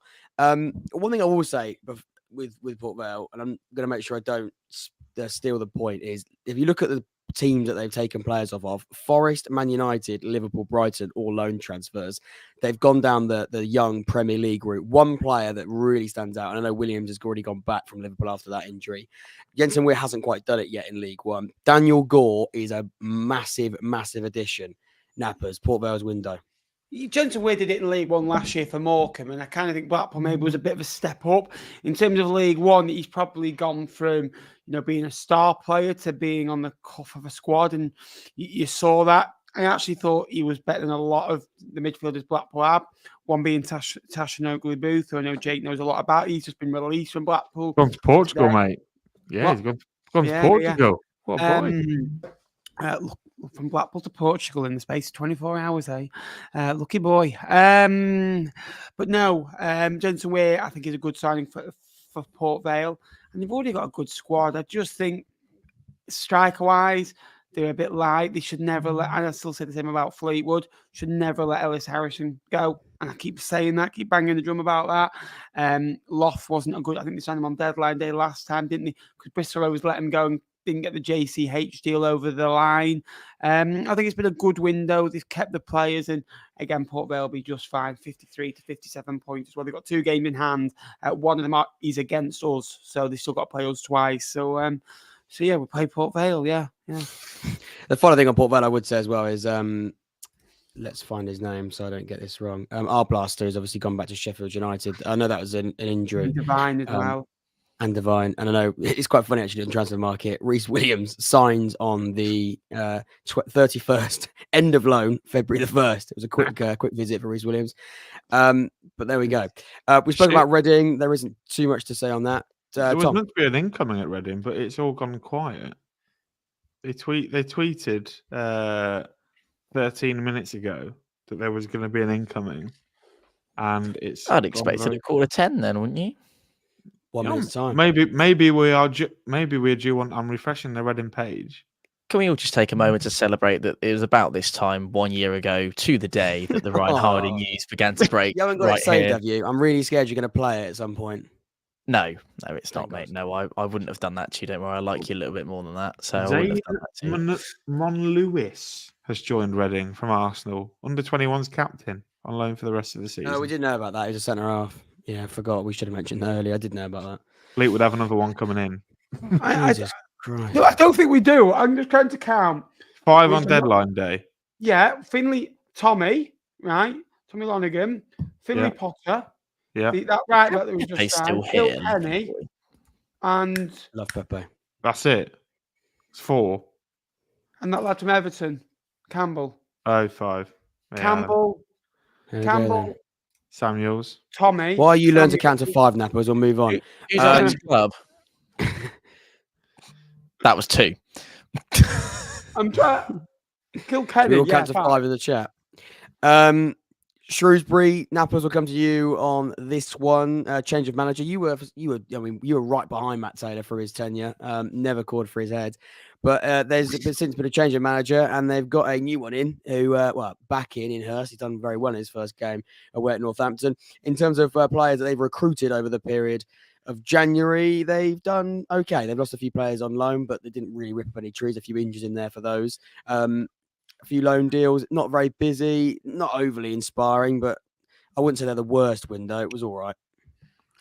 Yeah, Shrewsbury are a club that don't often need to inspire you, to be fair. They get the job done and they do it, in their own way, and they don't really need to be, talked about that much. Matt Taylor, I saw it with Brown last year where he got results. The football was awful and they needed just to go on a poor run, and then the football can't be questioned. The football at Peterborough away, I think that was the game that got them sacked. They went 1-0 up. They were horrific. And I mean, I watched 45 minutes of that game back. And wow, it was awful to watch. And plan A, and if you win like that, you get no complaints. As soon as you start losing, Christ, there's questions asked. I think they lost 7 out of 8. Against Northampton looked a lot better. You know, Udo coming back into the side as well. Bloxham has come back in. I think he's done quite well since coming back in. Shipley's a good player. So they've just added to a decent core of squad. And again, they're in that bracket of going to be boring between 52 and 58 points. Don't really blow up any trees. And I predicted every game to the end of the season. And, you know, it's kind of like, well, they'll win one, then they'll draw a couple, and they'll lose a couple. I don't think they're quite at the Bristol Rovers, the Lincoln, the Wigan, Northampton type of side, but they're better than the others. I think they're kind of in a bracket with, you know, with themselves and Burton. I see Bristol Rovers have just announced the signing. It's a lad from Hull City. Someone find his name. Harry Vaughan. Harry Vaughan. That's right. We'll come back to Bristol Rovers. They're a team that we missed while we waited for that final announcement.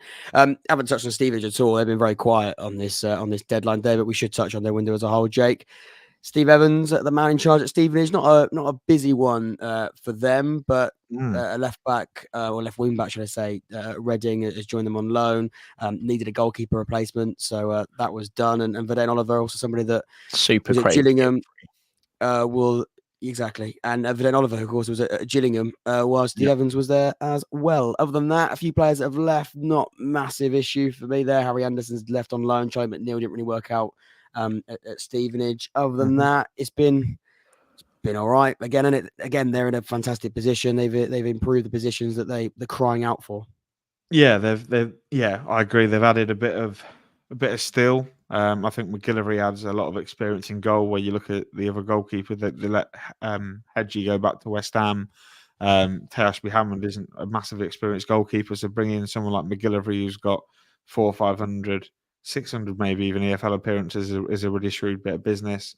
Nestor Guinness-Walker, I don't know loads about him, but from Reading fans, he seemed to get some pretty good reviews, and they needed competition at left back for Dan Butler, as Nappers likes to say. Isn't it marvellous, eh? Isn't it marvellous? And then Fournilwright, I think, is a really interesting one. He was at Lincoln the year we first got into the conference, and he scored a hat-trick away at Hyde United to keep us in the National League, which was quite something, and hopefully it's not a sentence that you boys have to say ever.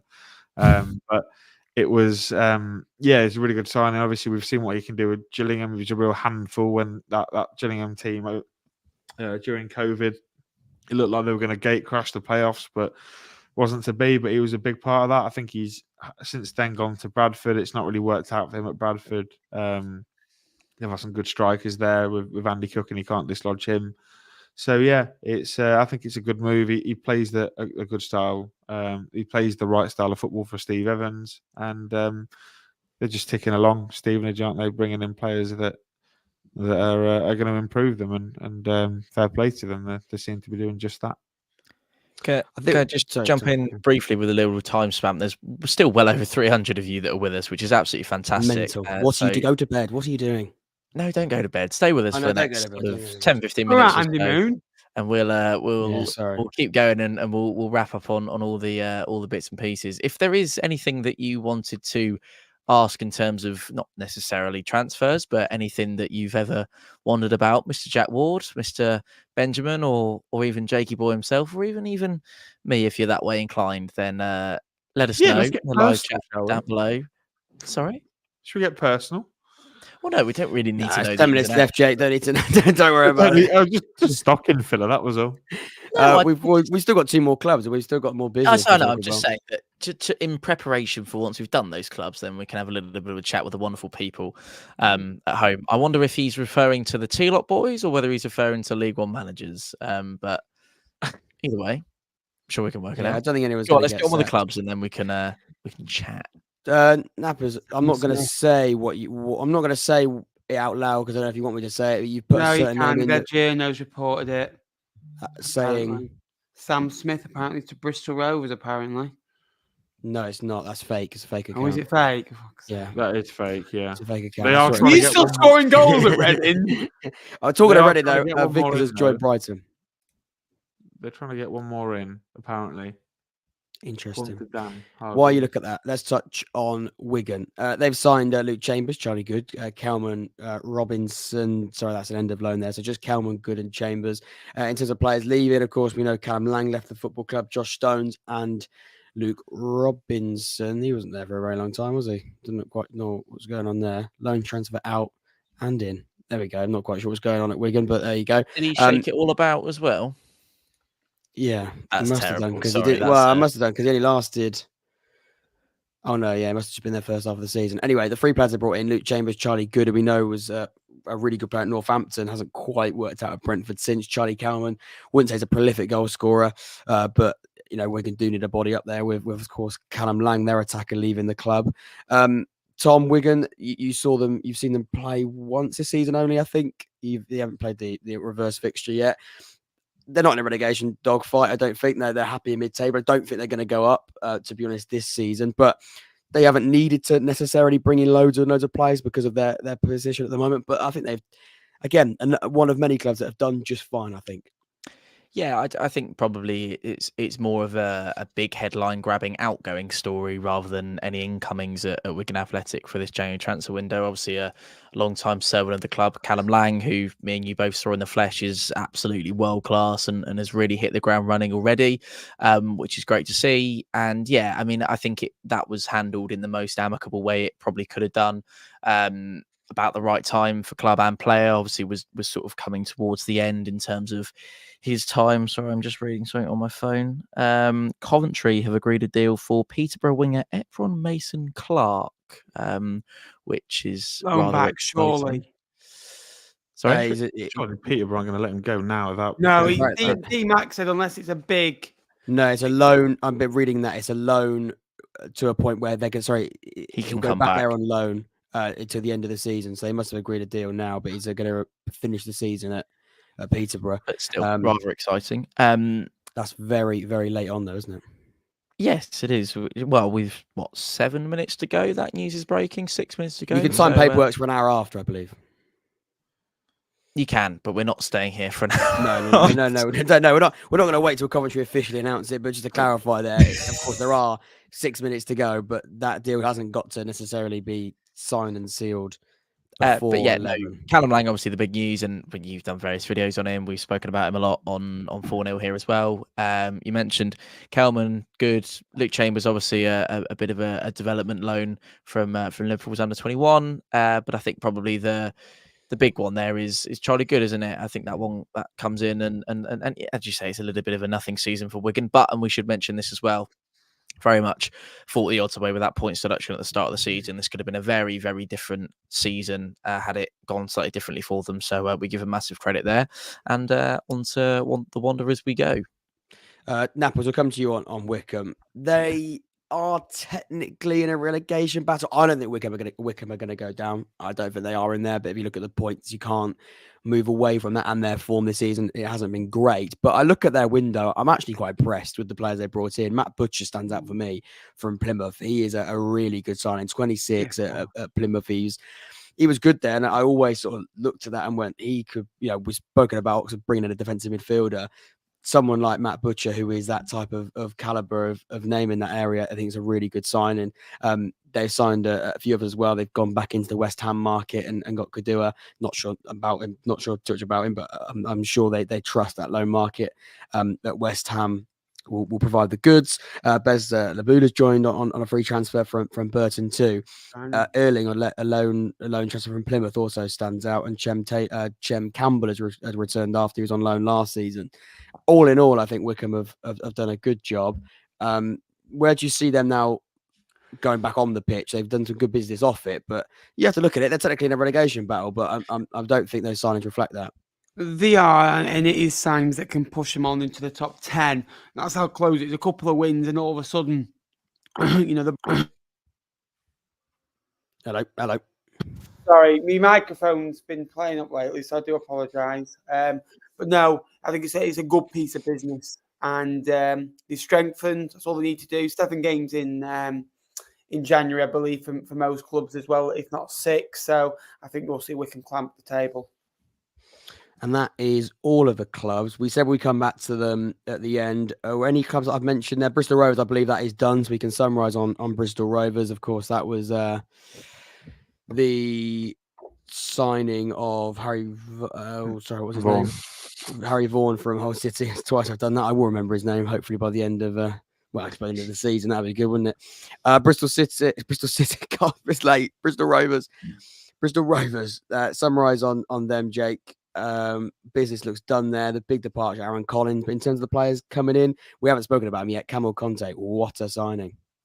Yeah, Camille Conte was making some headlines down the road at our fishy friends at the A46. So very happy that someone's taken him off their hands. He signed from Gateshead, had a really exceptional season in the National League, which alerted Grimsby, and he's been exceptional in the step up to League Two. He's someone that I think is a very combative midfielder who I think will absolutely make the step into League One. No doubt about it. He's got that core strength, a low centre of gravity, which you can see him move around players relatively easy. Harry Vaughan, again, he has played for Grimsby from Hull, but he's a young lad that they have a lot of promise for at Hull City. Really highly rated, really quick, wide midfielder. I think he's actually played a number of games for them in the first half of the season. But if you look at Hull, who Hull have brought in over the window with the likes of Carvalho, and they've already got Philogene, and I think they were linked with that Zaruri from Burnley. I don't know if they've ended up getting him or not, but his game time was going to be less and less at Hull. So he's a good signing. He's very quick.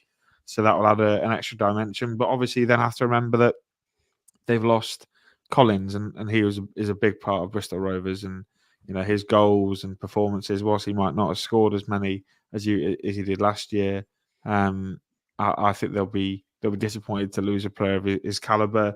Maybe you could say that they were lacking a centre forward. Obviously, the rumor there about Sam Smith, whether that was true or not, I still felt they've left themselves short in that area. But it's not the end of the window, because they can still sign free agents, of course, and there's also the opportunity that deals have been done by this point, but we just don't know about them yet. So and Dan Hargreaves did say that maybe they were looking for one more deal. So it'll be interesting to see maybe in the next hour or so if there are any Sky Bet League One clubs still doing some business. About 15 seconds to go until the window does shut, and it strikes 11. We haven't actually heard Cheltenham yet. They have said they're going to do a signing. They're one of the clubs we'd come back to. So we'll wait until, I presume they're going to do it on the dot. We'll come back to them just as our final bit, just after the deadline. I'm just scrolling through desperately. I think Fleetwood, are we saying that's done? Done. Napper's done. Happy? What's your thoughts on that? Yeah, happy. We've got rid of some players that don't want to be here. We've got players that do want to be here. And it's an 18-game season now, and look, I don't think a lot. I think we're probably looking at League Two for next season. So we've got some more contracted players for them. So we've done well. Job done. Jake, is Lincoln done? Well, no idea. I mean, they haven't announced it. Let's say they have, because I don't want to be here all night. Lincoln, as it is now, if it did shut and that is it, how do you reflect on the window? Mixed. I like Joe Taylor. Joe Taylor was a great addition. I think he's definitely added something to us in the two games that he's played against Derby and Peterborough. He's a really lively centre forward. But McGrandles, it is a little bit sort of underwhelming, I suppose, given how he left. But we do need experience in midfield, and he does provide that. And hopefully, if he can, come back to the form that he had when we first had him during that playoff season, and I think we're in for a treat. But Tom's wowing. It's not League One related, but Harry McCurdy back to Swindon. Let's move on. Yeah, it's grim. I hate Swindon a lot. Imagine your nearest rivals being Swindon. Come on, is it not Reading? Jordan Thomas. It's Reading. It's more. Let's not get into this. By the way, we spoke about Blackburn and their the Harry Leonard. There we go. Deal that looked off. I think it is still off, because I think loan deals are slightly more complicated to do. We spoke about that affecting the Duncan deal. He's now signed for Blackburn. So I think Oxford must have just said, we're going to leave it. maybe Blackburn were taking too long to get over the line. We said that it was going to rely on that. I don't think Oxford are going to do that deal. We said that the window was pretty much shut and we can go to bed. But the deal that we were waiting on seemed to have gone through anyway. I think that is just a pointer to put out there. I do not think that's going to mean anything more. I don't think we desperately need a striker. We needed a midfielder, and we got that in. And that's my summary on Oxford United. A happy window all in all. Will Goodwin was the striker that we wanted, and we got done fairly early. Carl Edwards, we had on loan. He's left Ipswich. We signed him permanently for the final 2 months of the season. And then hopefully going forward, we can get a contract on him. He was fantastic for us before that injury. A really good 25-year-old winger that has plenty more to give. Owen Dale, exactly the same age profile as Carl Edwards, similar in terms of the pace he offers. Again, we spoke about Owen Dale. I think is a good signing. Tyler Bury on loan, already seen glimpses. I think Tom will mention in that first half, Bury looked a bit of a nuisance. He was strong. I remember at one point, Shockness, he went flying, and then he ended up back in Pompey. And that was their centre back. Against our winger. He's got a real build about him. I like Tyler Bury, early signs and more to hopefully give. Jamie Cumming joined on loan to replace James Beadle, and so far that looks, other than the injury, a decent piece of business. And Jay Matete on loan from Sunderland too. Extremely happy with that. That happened late on deadline day. All in all, Oxford United, I think Ed Waldron, Des Buckingham, they've done well. Really pleased with that deal, and a good way to summarise that. I'm now scrolling through. We've touched on Port Vale. Reading looks done. I think we're just waiting on the final Cheltenham deal. We're not going to hold them to it's that. a midfielder from Bath is who it is. Yeah, we're definitely not going to hold them on that. That sounds awfully dreadful. It might be a good player, but it's not Gordon filling Thomas, too much. his name is. There we 22 go. years old. By the way, 317 people. I hate doing it. I hate to keep saying it. If you have enjoyed it and you have been with us for the run-in, I'm 7 likes away from 100. Tom is only a few likes away from another milestone as well, I do believe. Someone's giving me an update on his likes at the moment. So if you did enjoy it, 319 people watching across both channels at the moment. Thanks for being with us. It would have been extremely sad if we did this for 3 hours and nobody watched. And thankfully, we've had a great audience with us. The live chat's been fantastic. We're not going to go this second. We'll summarise the final boys for the final few minutes. Tom, anything you'd like to say before we do wrap this one up? Just an absolute privilege to be in the company of you three and everyone joining us in the live chat tonight as well. It's been absolutely fantastic. I'll go into a little bit of detail on Pompey in a moment. Logan, you can go to bed. Yes, thank you for being with us. I just feel like it's been a 3 and a bit hour long T-Lop, which has been really enjoyable. A little bit more obviously structured with the various different bits and pieces. People very grateful for everything in terms of tonight, which is great. We're absolutely delighted that so many people have stuck with us, and really pleased that we did it with the 4 of us. It was a new format that me and Mordy were talking about today that we wanted to try out, and I'm glad it's gone really well. Aaron's been here for the last 3 hours, and I'm just delighted that everyone's joined us and has joined us for a duration as well. There have been a lot of people who've been here right from the start. I remember saying 3 hours ago to people, look, it'd be amazing if you could stick with us for as long as you possibly can, and you all have done. I'll very quickly, briefly wrap up on Pompey.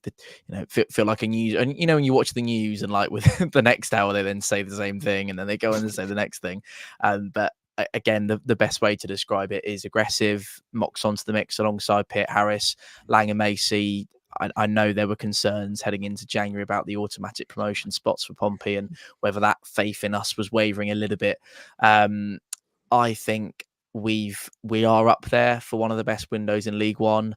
I'm absolutely delighted that we've gone into January in not the best vein of form, and we've come out and given ourselves a really, really good chance at an automatic promotion spot now. And I'll say that with my chest now, and I'm happy to be proven wrong, because there are some fantastic sides in this division, and we all know that. But Pompey's done absolutely everything they can. Richard Hughes is an absolute diamond of a bloke. I love the way he's worked with John Messino this month. I think their working dynamic is absolutely spectacular, and great credit to the owners as well, because I reckon Pompey have spent, unconfirmed, and obviously we're live on YouTube, and I don't want to be quoting figures that aren't right, because that's really important not to, but I believe it's in the region of 700 to 750k, which is absolutely brilliant. And, put your hands in your pockets. It's been spent well.